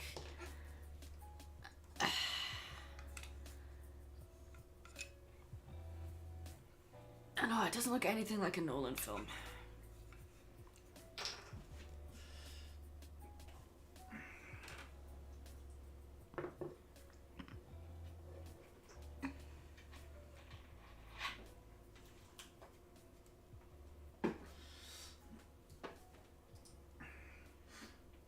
I like that it's more about Batman as he's becoming Batman. Like, I love the Nolan films, but I wasn't a big fan of Batman Begins all that much. I think with this one, it feels more like, it kind of reminds me of the Batman Returns comic a little bit in regards to how it looks. And I know the Nolan films were heavily inspired by that as well, but it's like, visually speaking and in regards to the technology that Batman had access to, I like that we're seeing a movie where it's just, it doesn't jump straight to him having these amazing gadgets like all of a sudden. It's like a gradual thing. For this one, I think it's not showing much technology at all. So, looking forward to seeing how that works out.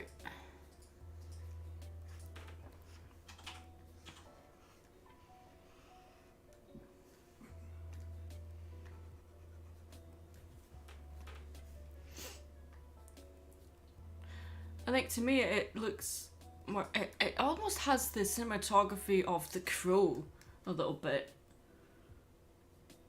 And the Nolan films were grimy, of course they were, but they were also very bright and clean, like in parts.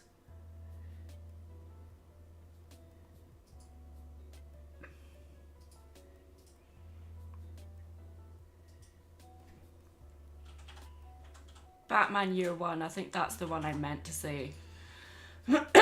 Not the Batman Returns. I get the names of comics mixed up all the time. My memory is just terrible.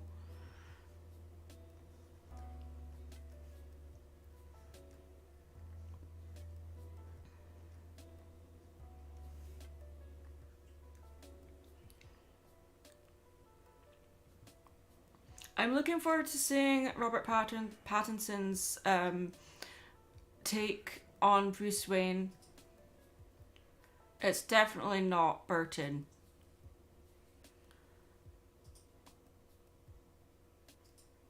The Burton films were incredibly cartoony and film noir-ish, but like,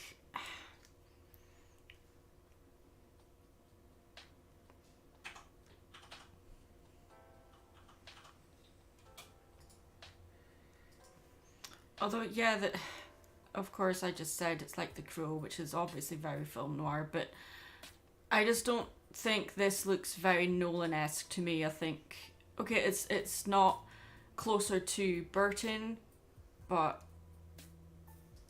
it's not Nolan either.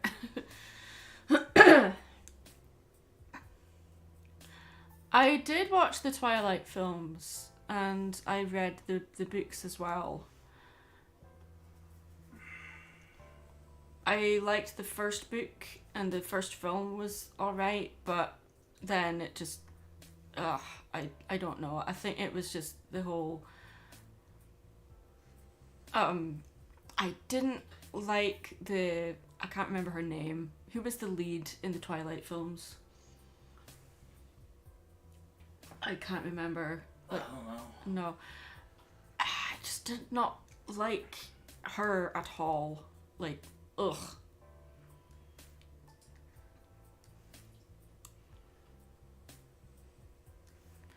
So this is something new I'm adding to Mary's shoes, which I haven't done. It's a little stripe. I don't know where that's going, but yeah.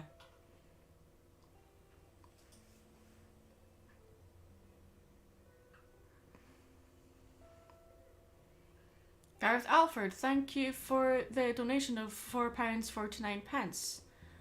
Batman versus Voldemort, who'd win? Voldemort, obviously. I mean, Batman is Batman, but I don't think he'd be able to avoid any of the spells, like, especially any of the unforgivable ones. I mean, give Batman enough time to prepare, then yeah, he'd be able to defeat him, but throw him into a fight immediately? Nah, no chance. I mean, Batman's prepared enough to defeat Superman if he's given enough time to prepare for the battle.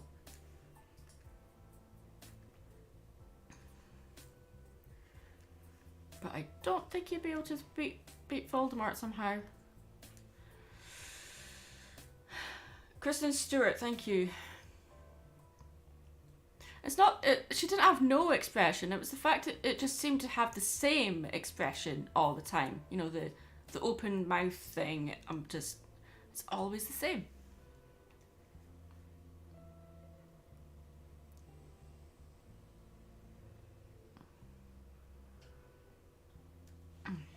Didn't mean to go over that line.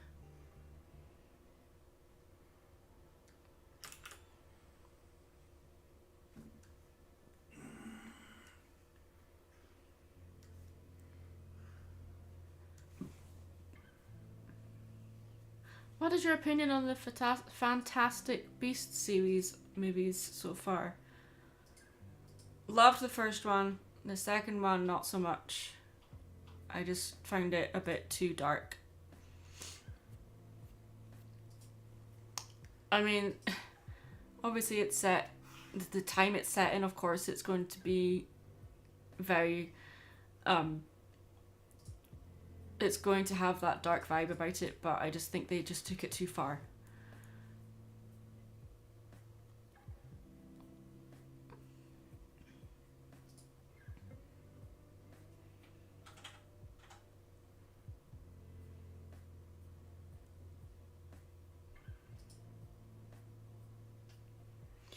I'm not saying that she's a bad actress, I just don't personally like her acting style.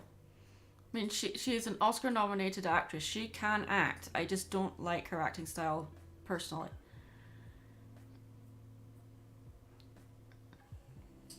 Also, just because someone may like that style of acting, it does not mean necessarily it's going to apply for everyone. There are actors that I absolutely adore, but there are people that don't like them because they say they can't act right. And I'm like going, well, you know, that is your opinion. But yeah. I mean, I just didn't think her acting was good. I don't like her acting, but hey, if she's nominated for for an Oscar, and some people like it, okay, that's fine. And it actually might just be the fact that she was just not... It was the wrong person for the role. Maybe, yeah. And she just thought that that's what it was. Or maybe it was the producer's fault. Like, because sometimes the actors will try to sit there and say, hey, I can do this instead. And the producers will go, or directors go, no. You have to do it this way. And they'll argue with them. Though, if a producer's worth his salt, or director... they will listen to the actor and take their advice and do a shot of it. How the actor wants it, and then say, okay, yeah, well, that does look better. Okay, we can do that. Or, no, that didn't look good. We're going to do it my way. So you're saying, like, Kristen Stewart wasn't giving enough creative freedom in the Twilight series, and that's why her acting came off so wooden? It could have. It could have. Yeah. Or it could just be, it was just not her style of acting. I mean, some actors, they're good at drama. They can bring tears to your eyes because they can put the feeling behind it. And these deep, sentimental moments, because I've sat there and watched a few chick flicks with actors and actresses that they were supposed to be in love with the other person, but it just was like, Okay, I guess you're in love. I mean, you're not showing a lot of, it wasn't convincing. Yeah. And it's just some actors are good at certain things. Some actors are terrific villains. Oh yeah. And they're ashamed because there's actually I can't remember his name now. What were they? Maybe I can help. I'm trying to remember. I haven't watched movies in an awful long time, but I used to. Mm-hmm. There was this one villain. This guy, he always played the villain. He was just good at it. But I had made the suggestion, I would like to see him as a hero, but with that dark tone of it. Mm. So, yeah, I'm trying to remember his name. But he always just played the villain. He was always cast for it, and he said, I want to play the hero sometime, or maybe not the villain. But I'm like, you do it so well, but yes, I understand. You're kind of pigeonholed with that. But yeah, it can be just on the actors themselves. They just might not be good at the acting, or it might be because people in holding or ordering the cameras and stuff. So you really don't know. Yeah.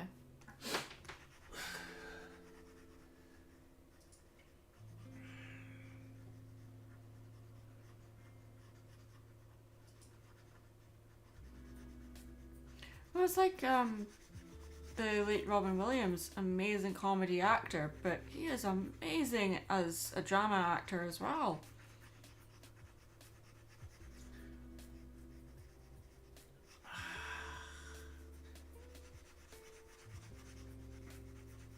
I am a firm believer that he could have done more other than just comedy. Yep. He was great at comedy, but he could do drama. Oh yeah. Good Will Hunting was a good one. Oh yeah. Like, he was taken far before too early. For sure. Or Jim Carrey. Like, everyone's like, Ace Ventura was amazing and all that stuff, and I'm like, dude, The Truman Show was his best film. Yeah. Or that film he did with Kate Winslet, which the name of it escapes me at the moment. Yeah. Yeah.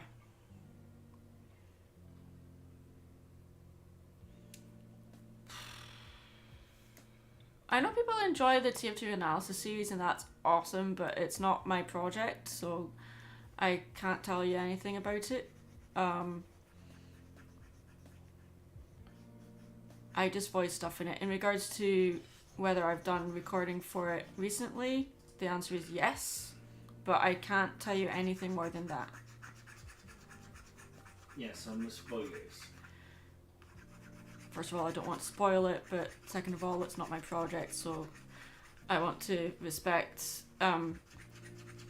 Josh and Doc because it's their project. So, yeah. If you want to know more about it, if you want to know when the next part's coming out anyway, I would ask Doc because it's posted on his channel. Yeah. Although it would be really cool if the TF2 series got its own YouTube channel. But, Yeah. That would be good, but it's just not able to release as regularly as we would like, because it is a fan-made series. No one gets paid for anything. It's crap. I think I need a new nib on my stylus. So give me a minute to figure out how to do that.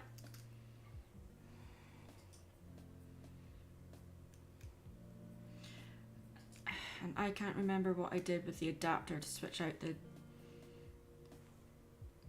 the nibs, so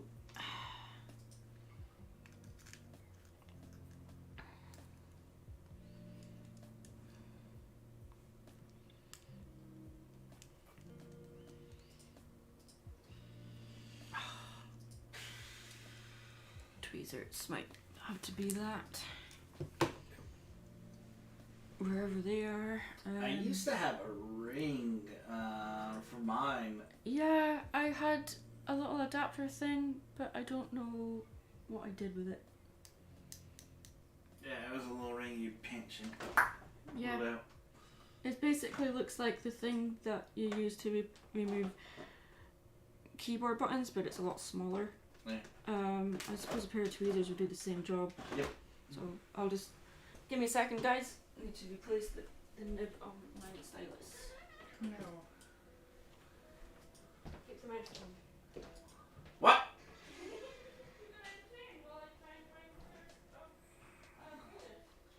There's tweezers in the freaking bathroom! I know. Where? In the cupboard? Well, last one was it there, wasn't it? Middle one?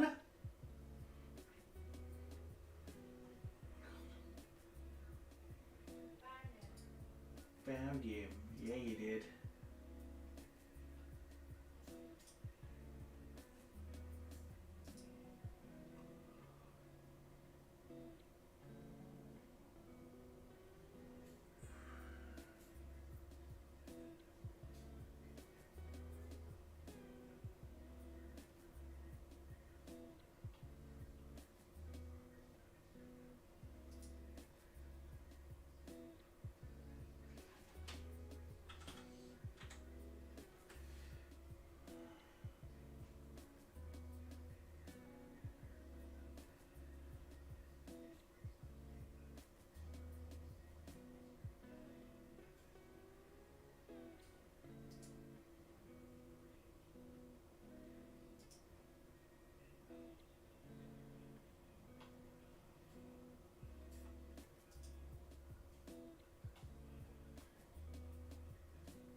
The tweezers didn't work, but the nail clipper did. I know, that was bizarre. Okay.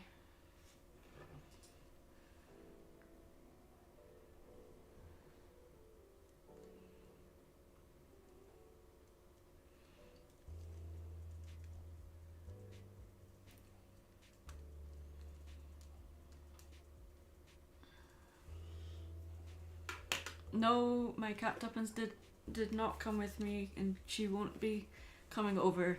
She is staying where she is. She is too old. Yeah, she's too old.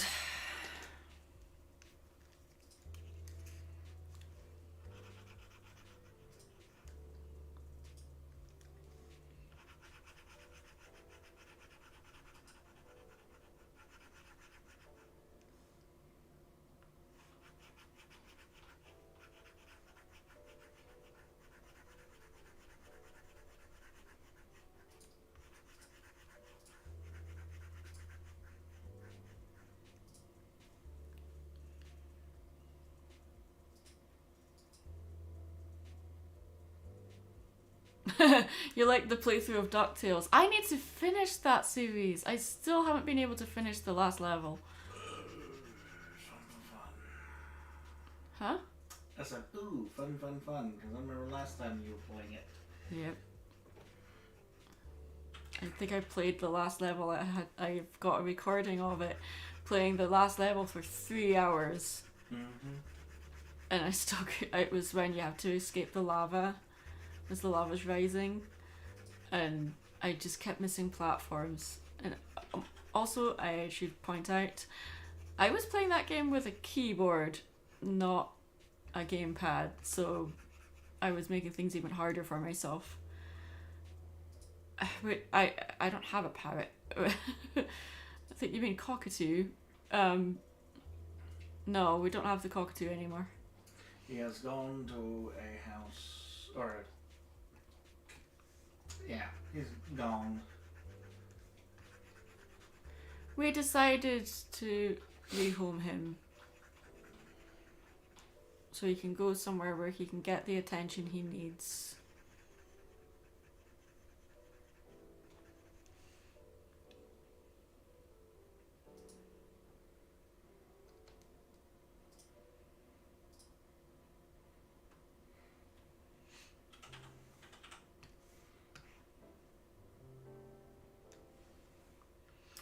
You know, it's weird, like, redrawing a character in a different art style, like, yeah, she's still recognizable as Mary in this style.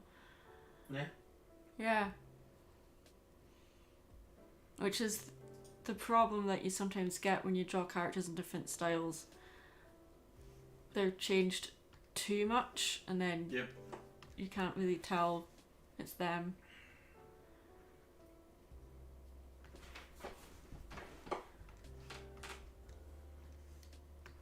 There we go. Okay.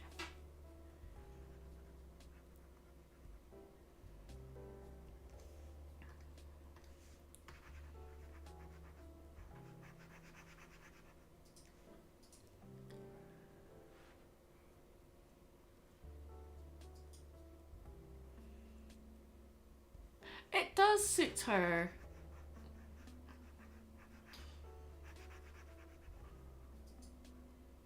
Oops. Hey, zoom in. You have the tool to do it, so do it. Use it.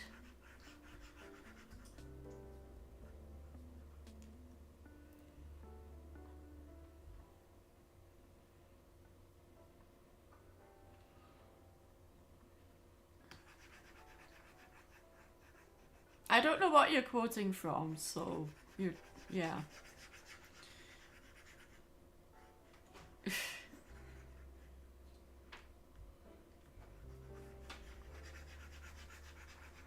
So I want to do a video on the Cuphead Netflix series. It's taking a lot of research and stuff, and I need to rewatch the series. But I discovered that there's some episodes you can just skip entirely because they're filler episodes, and that's one of the things I'm probably going to bring up.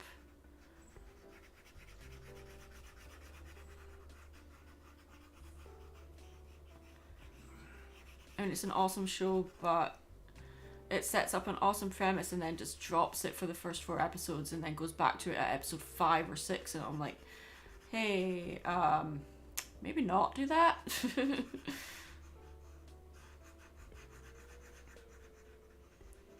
I mean, giving us time to get to know the characters and stuff, yeah, that's great, but I'm like, maybe 5 episodes is a bit too long to take over doing that, maybe, I don't know. I maybe I'm just talking out my arse here, but I'm just thinking, yeah.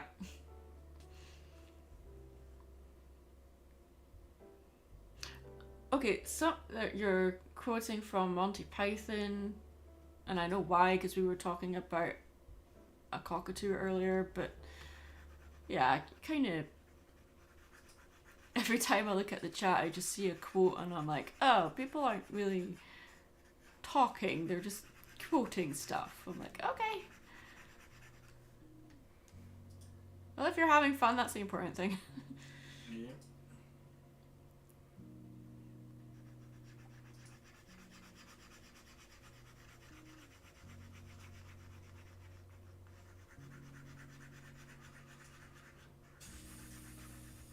I mean, it's different if it's a slice of life show where it starts off a story and then it's just, here's what happens when this character is at school or at work or whatever, and it's just taking its time. There's a term for it, slow burn, I think it's called. But when you set up a premise like, this character owes the devil his soul, and then doesn't go back to that story point until episode 5. It's like it was completely forgotten about. I'm like, hey, maybe go back to that. You know, just saying.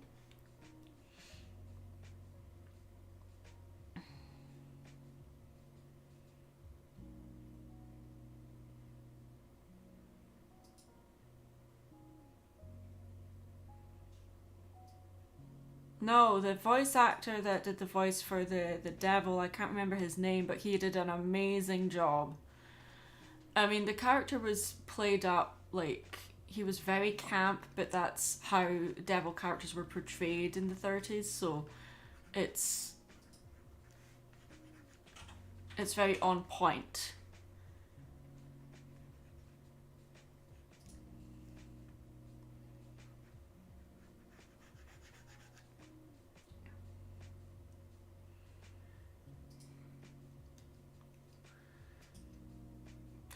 Is King Dice based on Cab Calloway? Yeah, there's some Cab Calloway in there, Nat King Cole, a little bit of Billie Holiday in there too.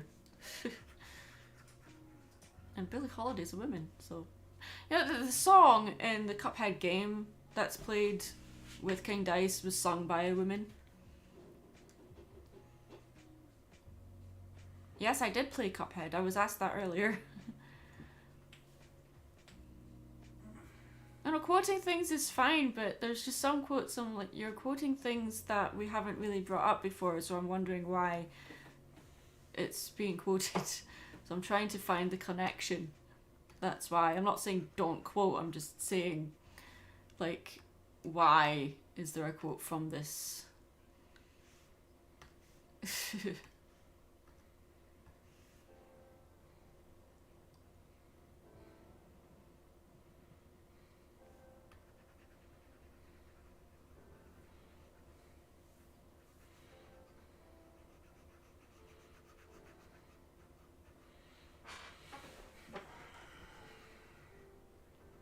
I mean, the devil in Cuphead he's probably the best character in the show.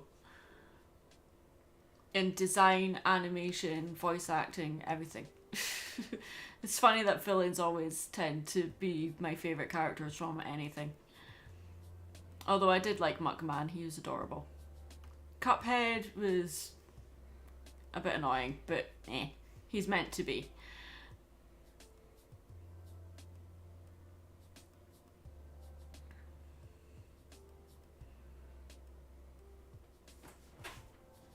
I mean, the Devil's Song is basically Minnie the Moocher.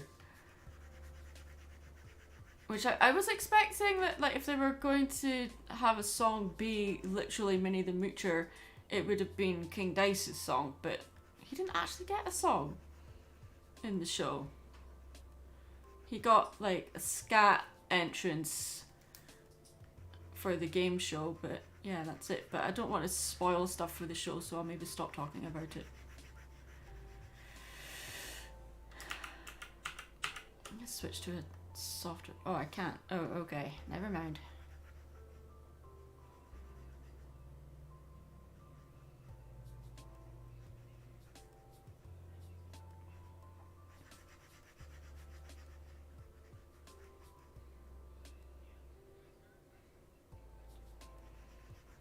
I used to have a playlist, a countdown of my favourite characters. It was like male characters and female characters, and most of the male list was full of villains. My favourite Disney villain is Hades, but my favourite Disney character is Jack Skellington. He's my favourite. Gotta love the artist with good intentions, but yeah, doesn't understand that things can be misinterpreted as aggression. So, yeah.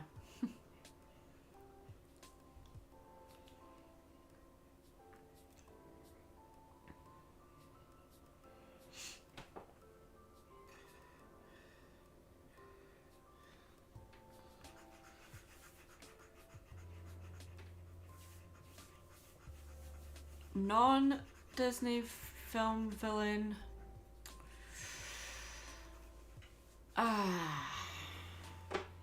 From animated movies. That's a good question. What was the name of the little girl from Cats Don't Dance? Hmm? What was the name of the little girl in the film Cats Don't Dance? She was like a... Molly? Miss Molly or... No, I don't think it was Molly. It was. What was her name? Darla Dimple. Nancy. Yeah. She was like a Shirley Temple kind of character. I loved her. The actress behind that character was amazing.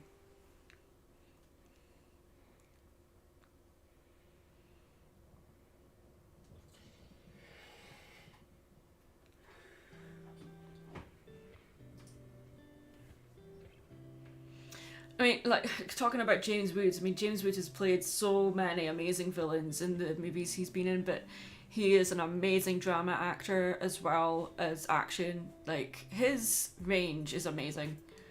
I mean, he's retired now, but yeah. His best film to me is Salvador.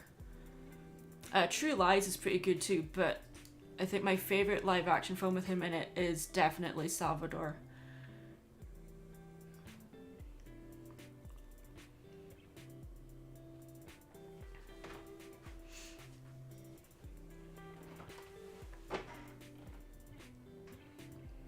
Well, Vincent Price did the voice of Rattigan in Basil the Great Mouse Detective, and yeah, I would say he's up there as one of my favourite villains too.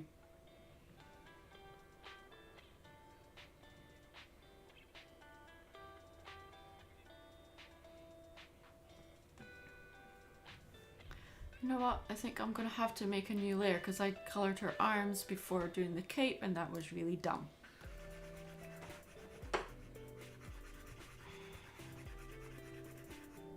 Yeah, okay. No, that's not gonna work. Let's just get rid of the...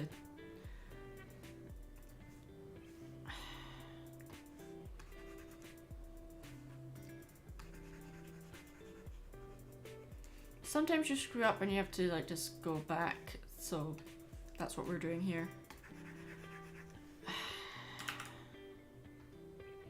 Top of the brush was bigger. There we go, that's better.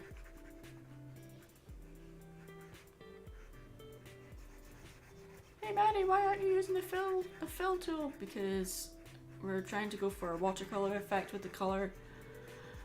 So that's why. And I don't usually use the fill tool anyway.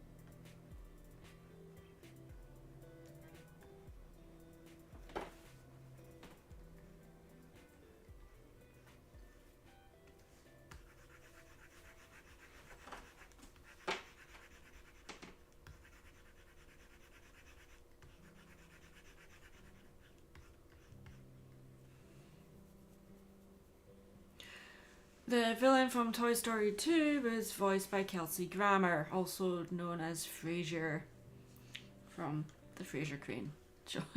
No. Frasier from Frasier. He is also the voice of Sideshow Bob in The Simpsons. Yeah, Slinky Pete is voiced by Kelsey Grammer. I forget that sometimes. It's funny.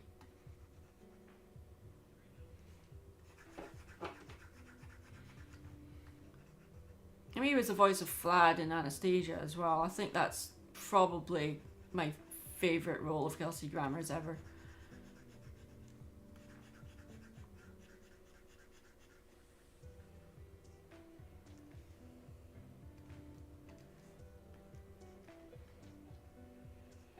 That's another actor that's kind of typecast a lot. It's always depicted as like the smart professor type. I'm like, yeah.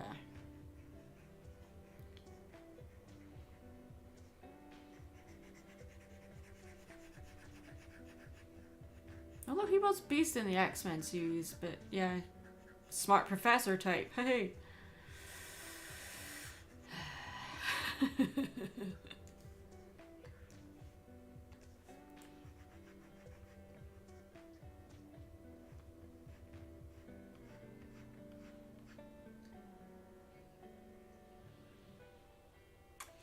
Scariest Disney villain? Scariest. Depends what you find scary. If you want to go for the horror factor, obviously the Horned King wins. But in regards to what I personally find scary, Frollo. He was terrifying.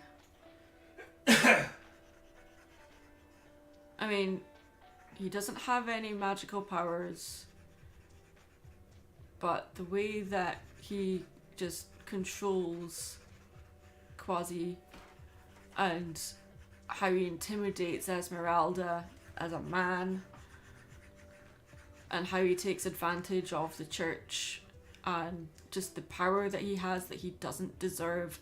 I'm like, yeah, this guy is terrifying.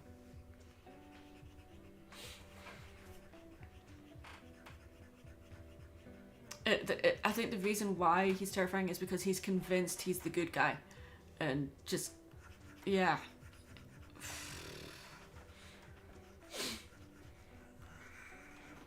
I think that's the scariest thing about him.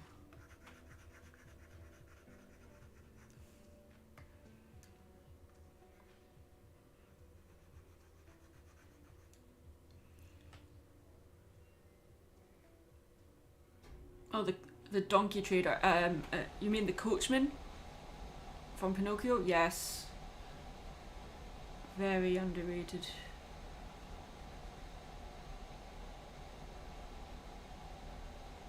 I think it's more just because of the scary face he makes when he says they won't come back as boys. I'm like, yeah, that's just one of the scariest faces ever. Oof.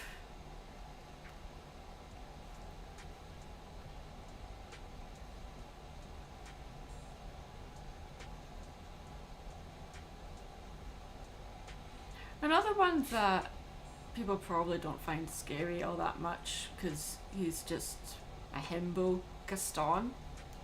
When you think about what he was doing and what he threatened Belle with, he threatened to throw her father into an asylum unless she married him. I mean, how sick is that? How is that not terrifying? Gosh. Like, he would be willing to go that far just to take her as a wife. No. Just horrible.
The demon in French and Fantasia. Chernobog, yeah. Chernobog, yep. Mm-hmm. Isn't he also like in the House of Mouse? He is. He is in the House of Mouse. When the villains took over? Mm-hmm. But he was in other episodes as well. In the background. Didn't really have any speaking lines or anything. Well, he had one or two, but yeah. Yeah, I think that was in the villains one when they took over. And he actually got to speak. Yeah, he basically, when Maleficent turned into a dragon and he leans over and he's like, love your work. I'm like, oh my god, ship it. I mean, I know like Maleficent is shipped with Hades canonically, but no, Chernobog makes more sense. Well, I mean, he is literally a demon, devil, evil spirit thing. So, I mean, yeah. I believe it's originally from German folklore or something, but I could be wrong about that. What's one of the? I think he was Slavic. Slavic. Oh, okay. Yeah.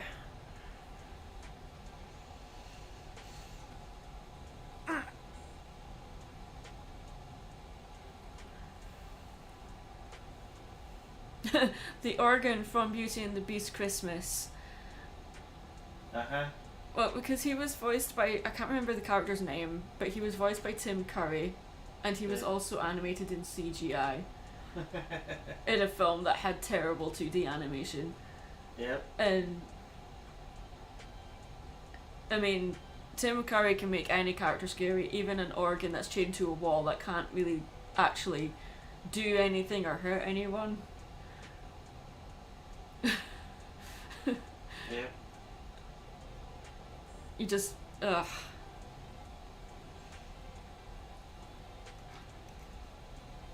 Yep. I wouldn't go that far. Art museum, no. Jeez. Okay.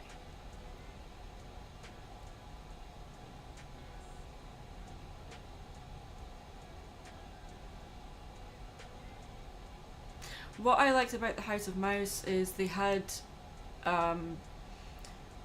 episodes where they would focus on Hades as a character, and there was some parts where they just like took lines from the Hercules series, but there was some episodes where they actually got James Woods to do new lines for the episode, and they couldn't really do that, or they didn't really do that with many other characters.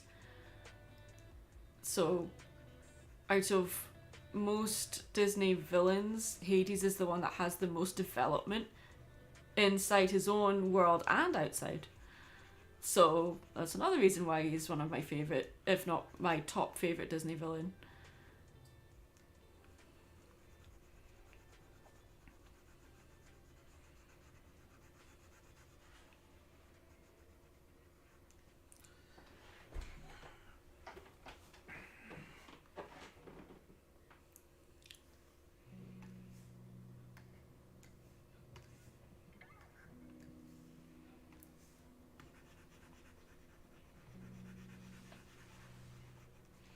You know what? Just make that bigger and just fill in the whole lot, because why not?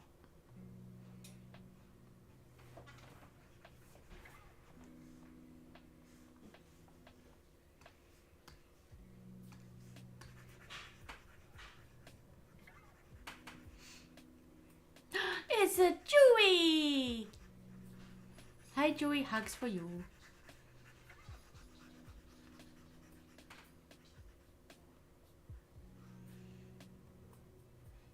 Oh, how dare they make you watch anime stuffs?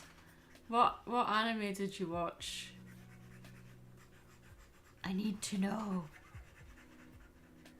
Maybe it's something I've seen, or maybe it's something I haven't seen. So, I really need to get back into anime again. I have not watched any anime for a long time.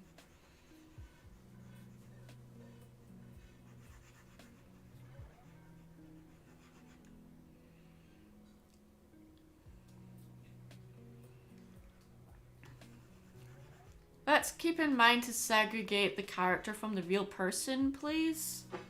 Mhm. Joey is a real person, so...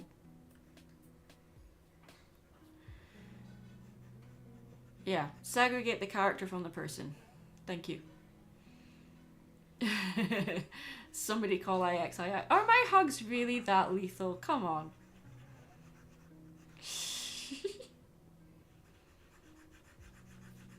They're not that bad. Are my hugs lethal? No. See? No. Well, they could be lethal. If I really tried.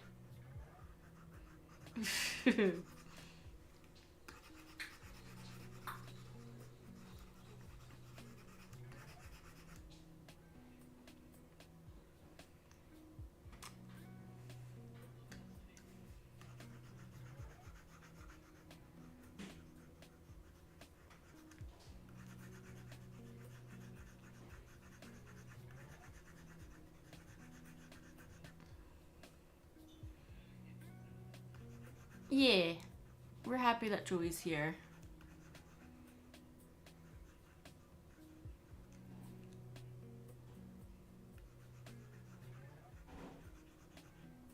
I did appreciate the reference. I always appreciate a Hercules reference. Especially when it's not an obvious one.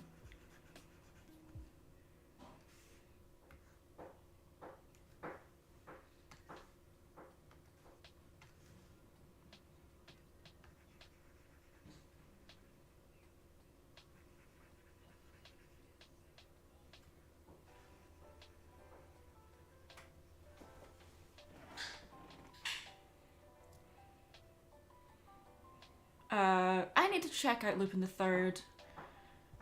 I know it, I just haven't watched it. Kaiju? No. Don't know what that is.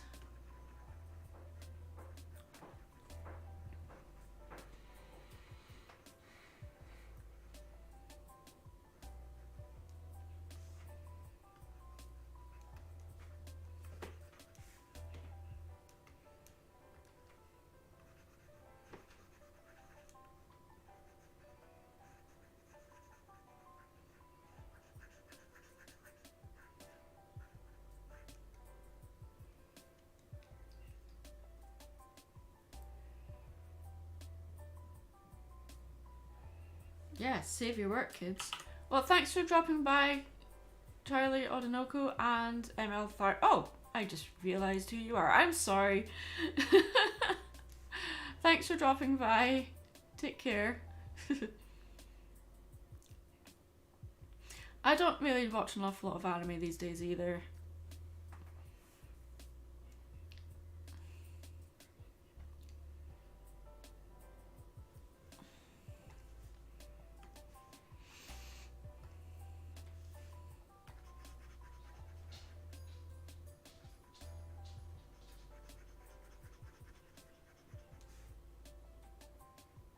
You're not Western trash.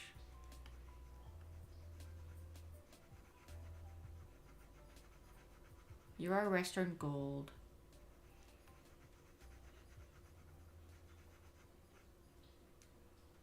Joey's one of my favourite people. He deserves all the hugs. Everyone attack him with hugs.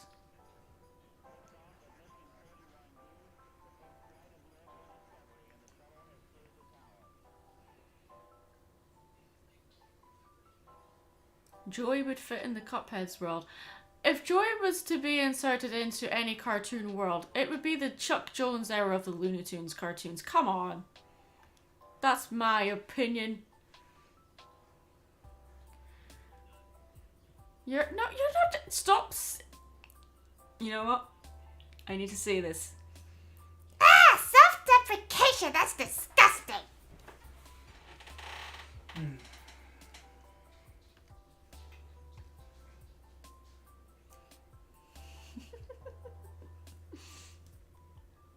Sorry if that was loud.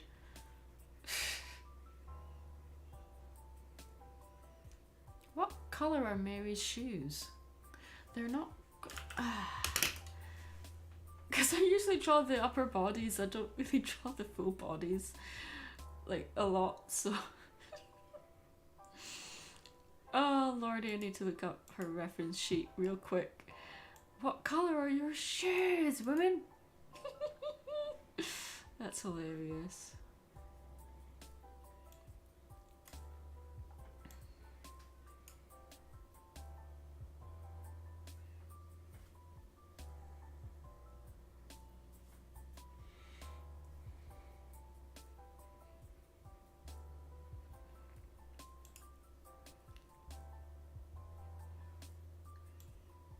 You did. You did make me go Mary Sue mode. How dare you?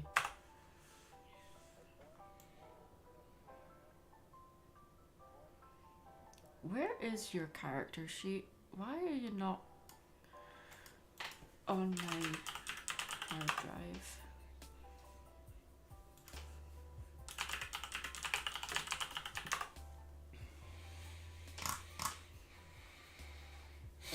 Huh.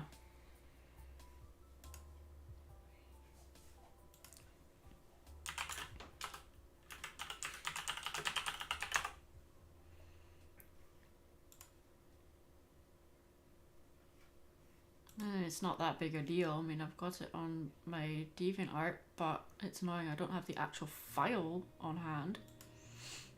Okay, whatever.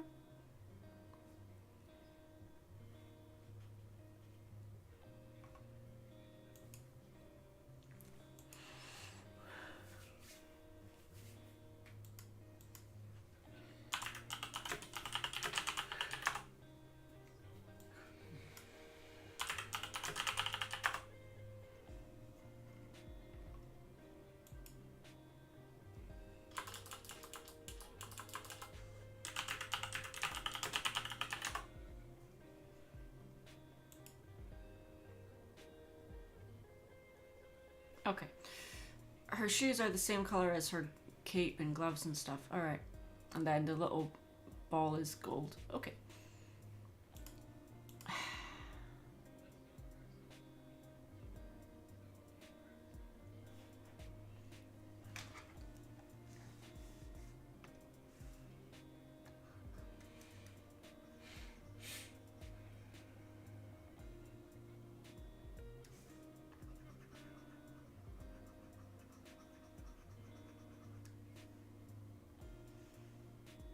Well, they're not quite ruby, are they? Her colors, they're not red. They're... If anything, it's more like raspberry.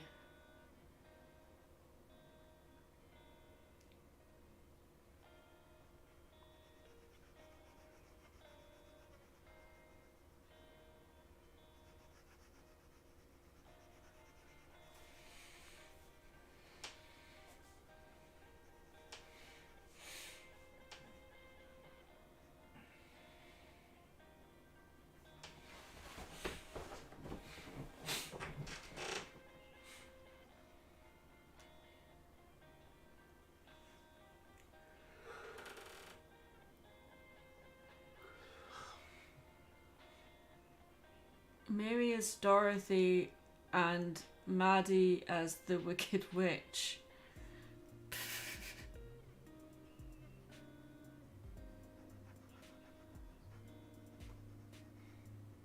If anything, it would be Maddie as the Wicked Witch and Mary as Glinda. Come on.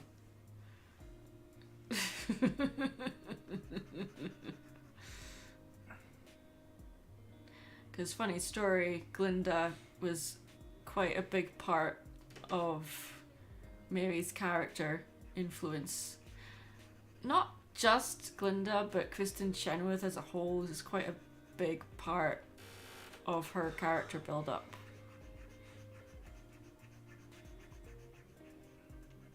Her voice especially is very Kristen Chenoweth-ish. At least that was my intention, but eh. It's changed a lot over the years. She's definitely lost her Beverly Hills twang anyway.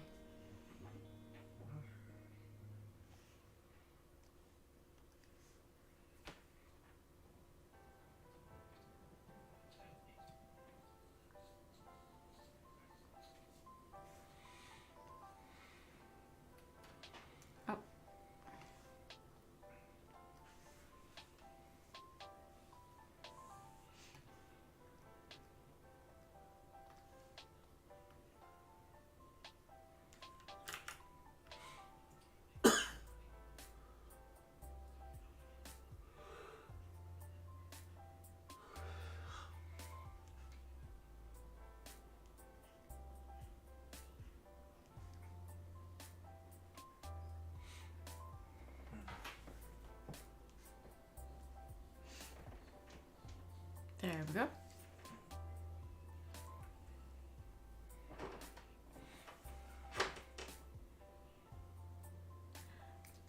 You thought I would be Toto. Come on, Joey. I like you. Don't change that. Come on. Just being mean to me now.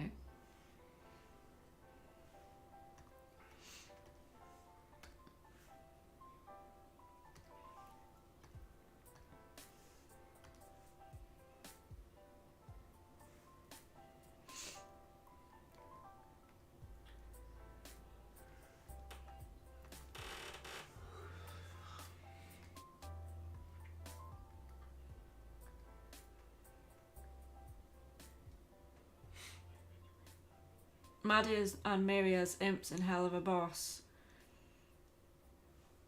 Pff,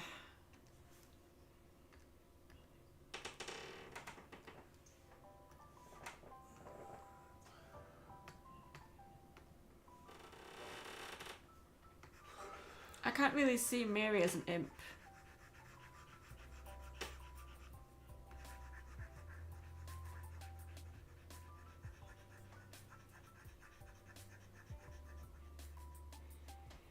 She's definitely more of a heavenly character, like a cherub. She would be the one that's just like, sorry, no, sorry, yeah, no, sorry, no.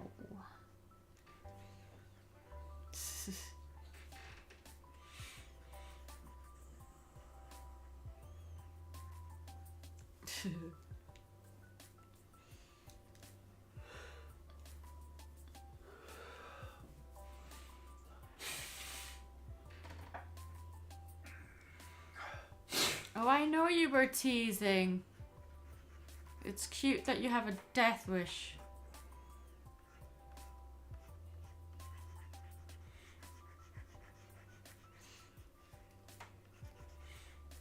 Mary's hair is like ice cream sometimes. Or candy floss. It defies gravity. You're craving KFC. Why are you craving Oh, chicken legs are done. Okay. Random.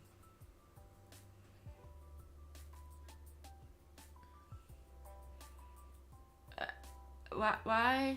What? You know, we can make jokes like that about Silver because we're friends with him. People that don't know him, it's kind of weird. It's like people that are kind of forcing their way in on a joke, and I'm like, hey, come on. He's still a real person. He's still our friend. So yeah. He's a really good friend.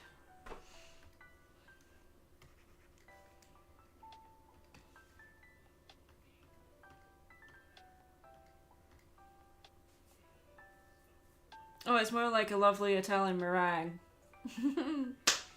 Yeah.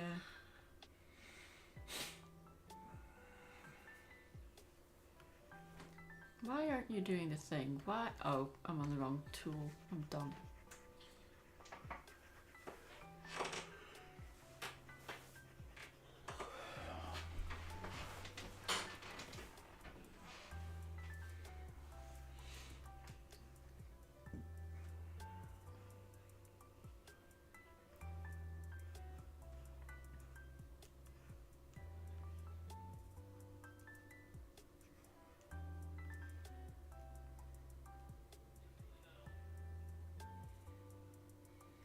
Well, that's what I mean. It's an inside joke, as in it's a joke that, like,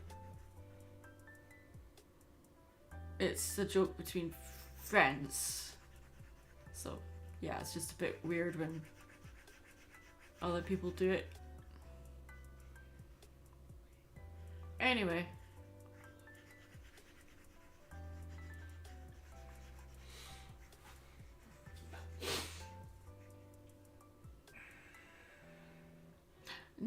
No compliments. No, we don't. No, we don't want the compliments. Yes. No. Yes. No. So no to no compliments. A double negative, which makes it a positive. So yes, compliments. I'm looking for something to throw at you. But everything in front of me costs a lot of money, so I'm like, no, I better not do that. More to the point, I don't want to hurt you. I should have said that first. I love you.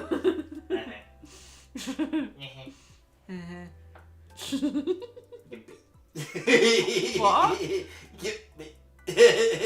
Huh? Peter Griffin. Oh. Yeah, I can't say that. I'm live streaming. So. Exactly. That's why I stopped.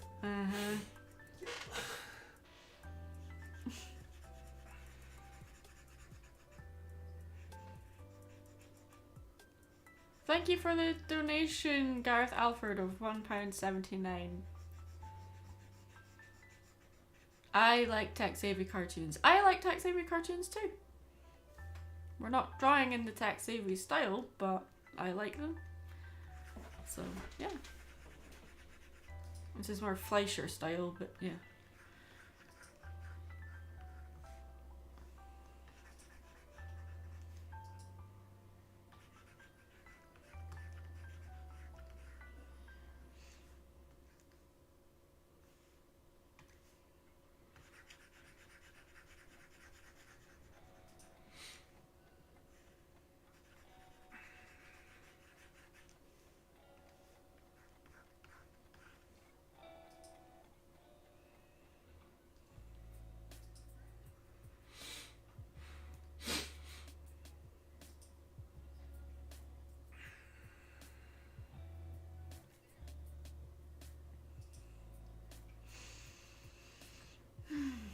Okay.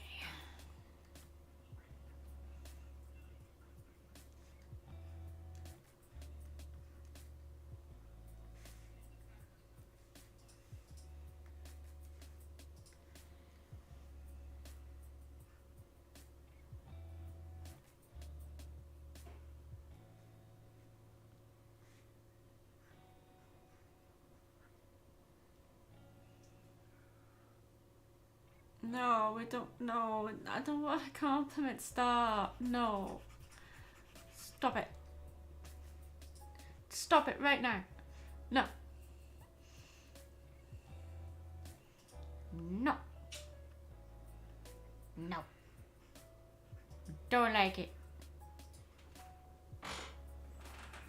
Tell them I don't like it. Ah, and I told you to do a thing. Huh? Tell them I don't like it. Keep doing it. No! You're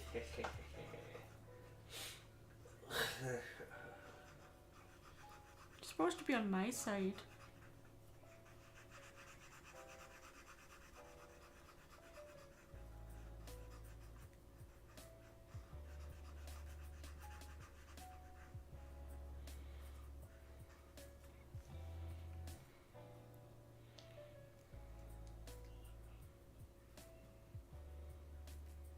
Why are you saying Tex Avery? It's not Tex Avery, it's Fleischer, but okay.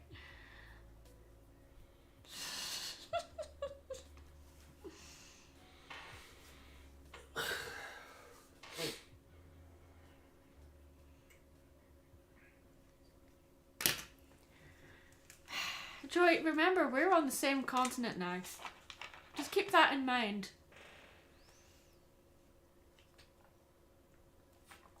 Okay. Gareth Alford, you're giving a lot of donations. I'm not complaining, but thank you. £4.49. What would Maddie and Mary look like in the Tex Avery style? I haven't done the Tex Avery style yet. I should. That would be a fun one to do. Just draw Maddie like droopy. Going up, sir. Your floor, sir. Have a good day, sir.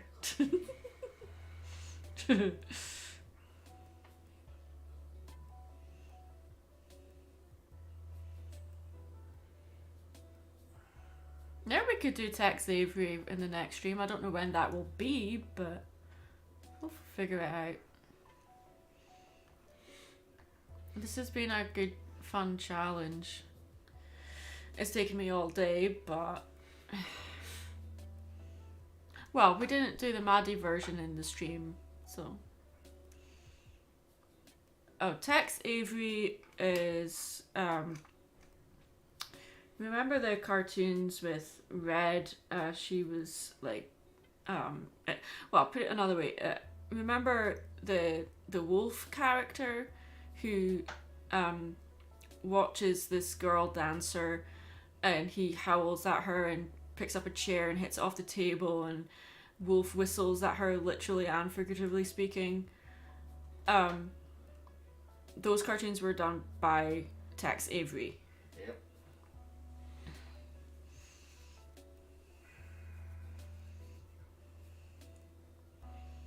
They can't really be aired nowadays because there's kind of inappropriate undertones in them in regards to how the wolf pursues the girl.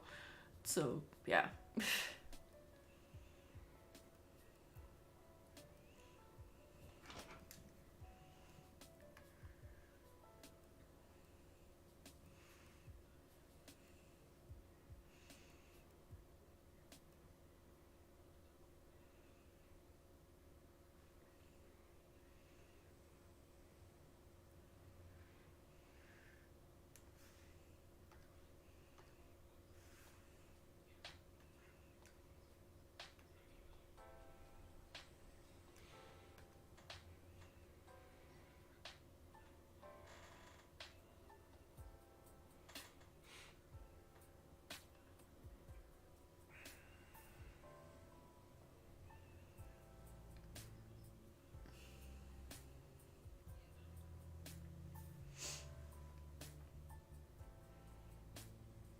Okay, so I'm starting to run on empty here, so I'll be ending the stream soon, I think.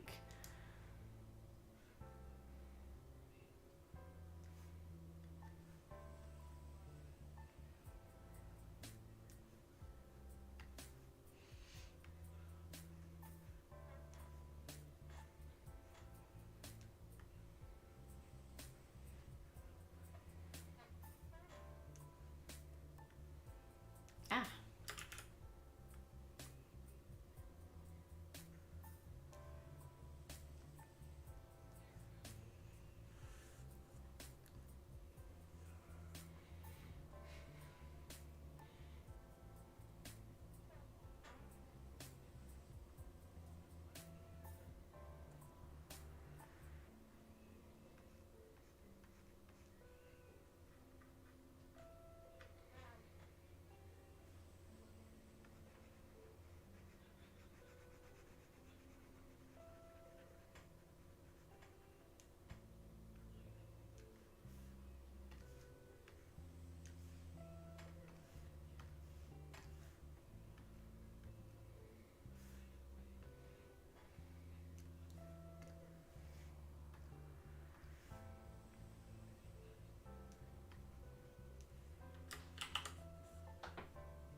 I like the drawing too.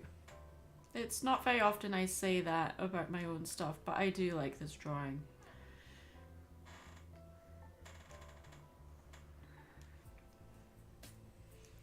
I mean, as difficult as it was to translate Mary's face into the Fleischer style, I think it's worked okay. I think Maddie's version looks kind of creepy, but Fleischer has that kind of creepy vibe going anyway. Big the Cat, thank you for your donation of $10. I don't deserve it. No.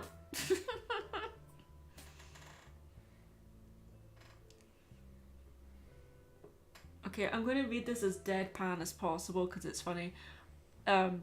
I'll sing this lullaby. Sing slowly lyrics. Maddie is really greaty at drawing this arty.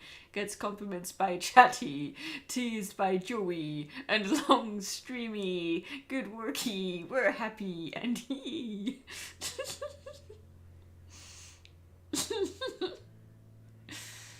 Because I have to read out the super chats. I have to. Because that's what they're for. Okay. Oh no, I've doomed myself now I've said that. Okay.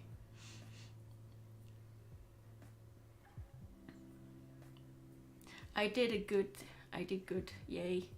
Okay, so...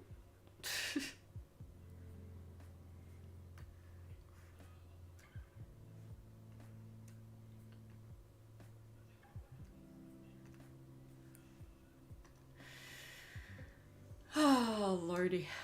I need to darken in those eyes, but I really can't be bothered right now. I'll do it in a minute.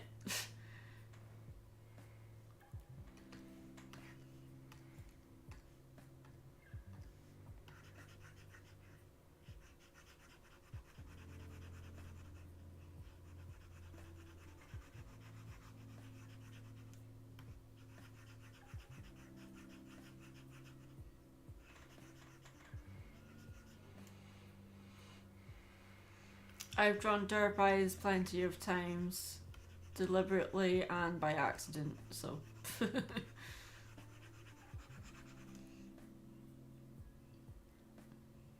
I don't love the compliment. Stop lying to them, Frost, or I will take away your mod privileges.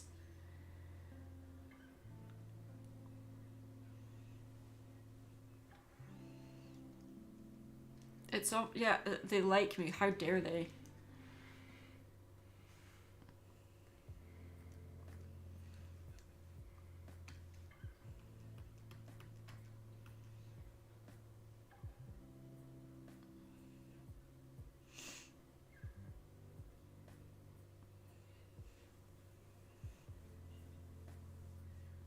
Make it stop. I don't like it. Make it stop.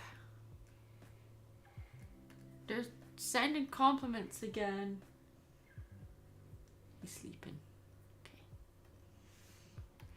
Shh, Kick sleeping. Sorry. I woke him up. Sorry.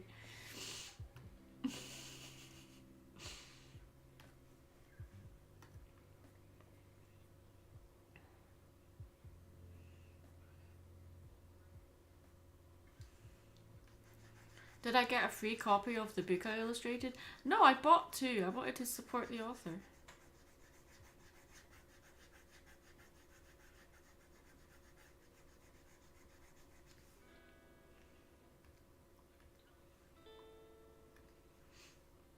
It's not my book. I just illustrated it.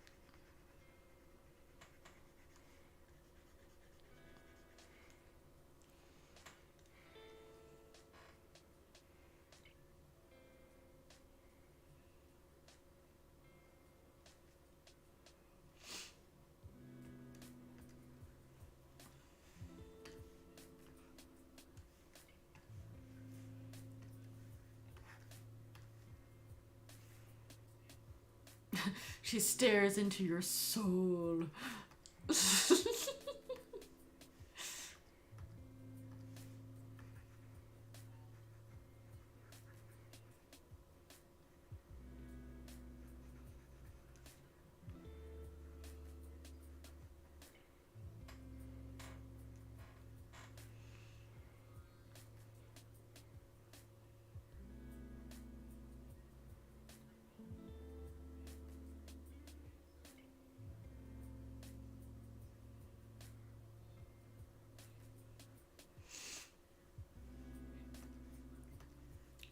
The live stream is so far behind. It's like 20 seconds behind. That's insane.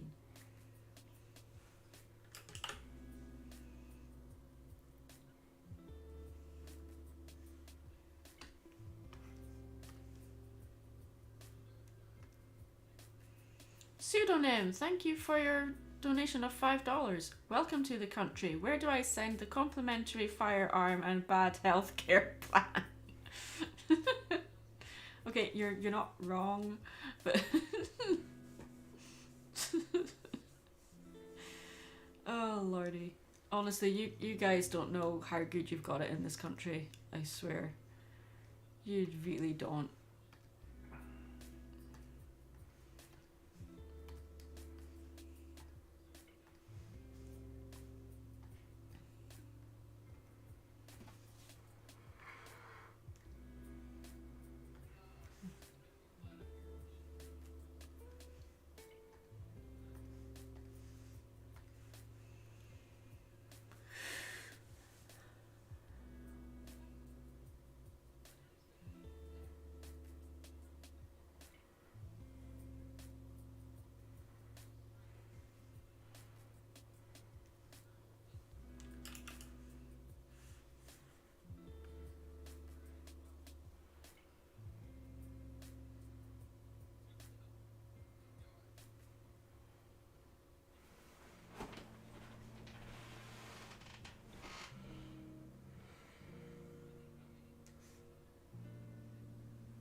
Deep fried mac and cheese. I was going to say, why do you guys deep fry everything? But then I come from a country that deep fries Mars bars, so I can't really say anything.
What about sheep intestines? You know, like, I know you're talking about haggis, but you know that there are different kinds of haggis, not just the one with lamb. There's lots of different kinds, but yeah.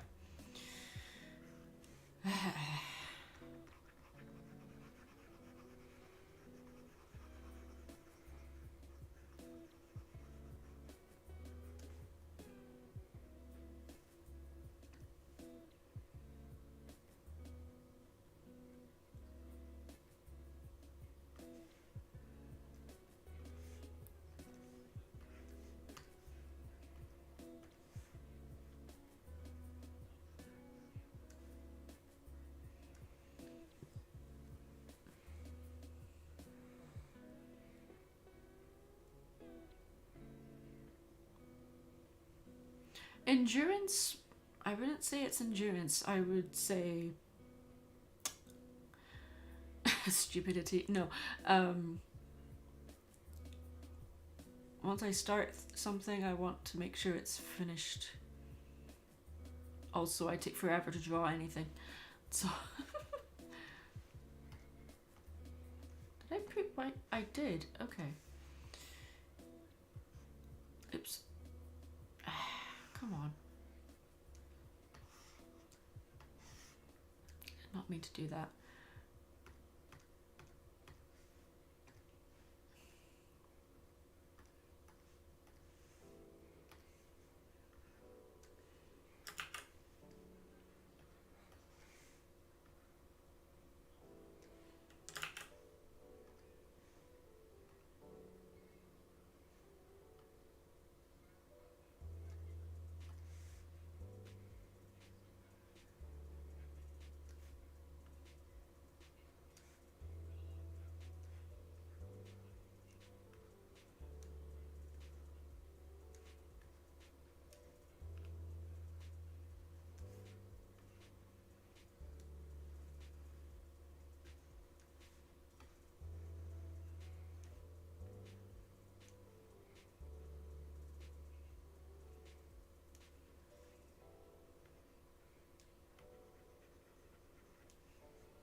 I got the reference. Foster's Home from Foster's Home for Imaginary Friends.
No, it wasn't offensive or anything. You're fine.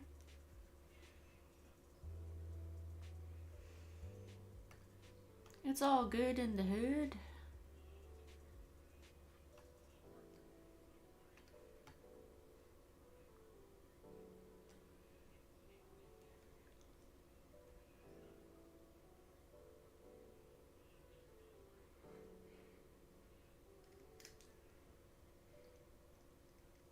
They do make gluten-free and dairy-free, meat-free haggis.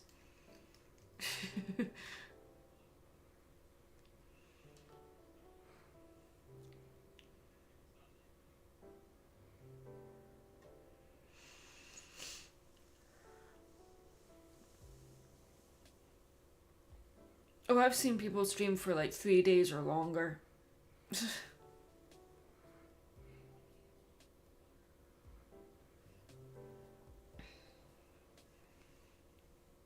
Oh. Okay. I am starting to get some back and shoulder spasms and stuff, which is not good.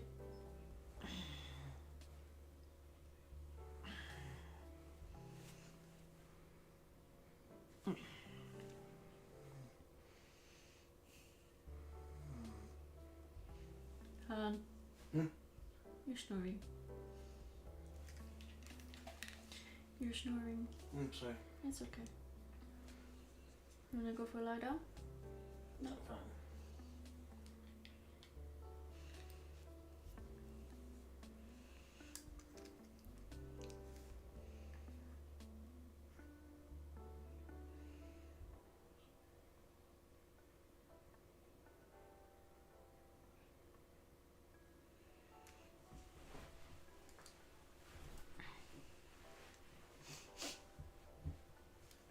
I think we're pretty much done with this.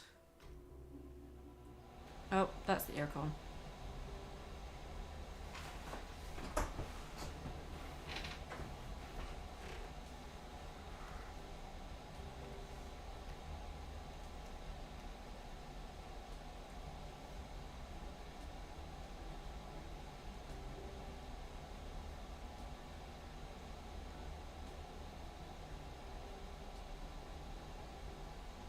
Well, they were for charities. They weren't just live streaming for no reason. They were raising money for charity.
I used to stream like 3 times a week.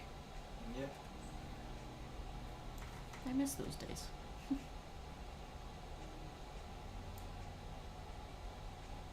don't really have the energy for that now.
Well, I think I'm gonna call it a night.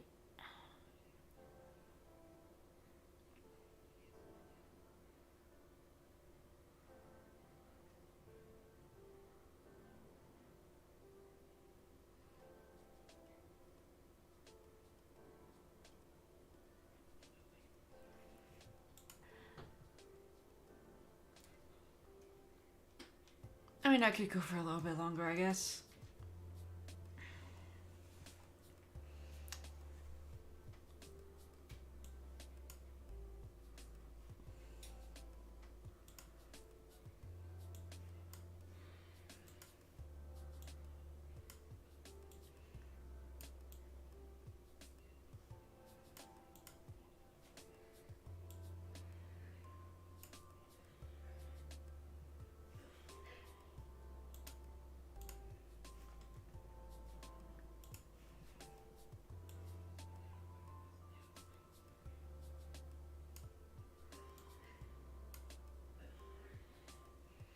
Big the Cat, thank you for your $2 donations. Froggy found 200 pennies in my house to gift you. Thank you. Much appreciated. Look, I'm learning to accept donations and not begrudge them. I don't deserve them. I don't know why I sounded like Mary all of a sudden, but there we go. Because if people were donating, she'd be like, I deserve them all.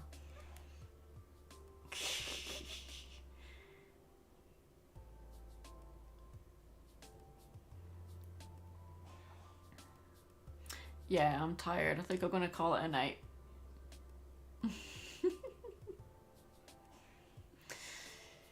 It's a night. Yes, well done. Okay, thank you for watching, guys.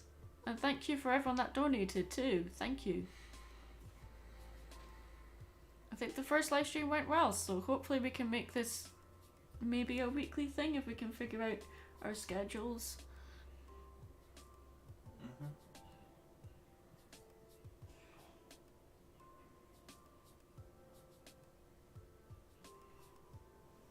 But remember, save your work, kids. Yeah, save work.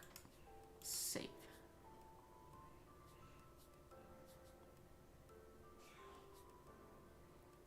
Kind of sounded like Mary is an old lady, which would never happen because she's Mary Sue. Maybe she's already an old lady. You don't know. She has white hair. Okay.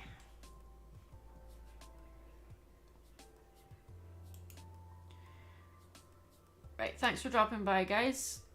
I'm Mad Munchkin. Stay creative.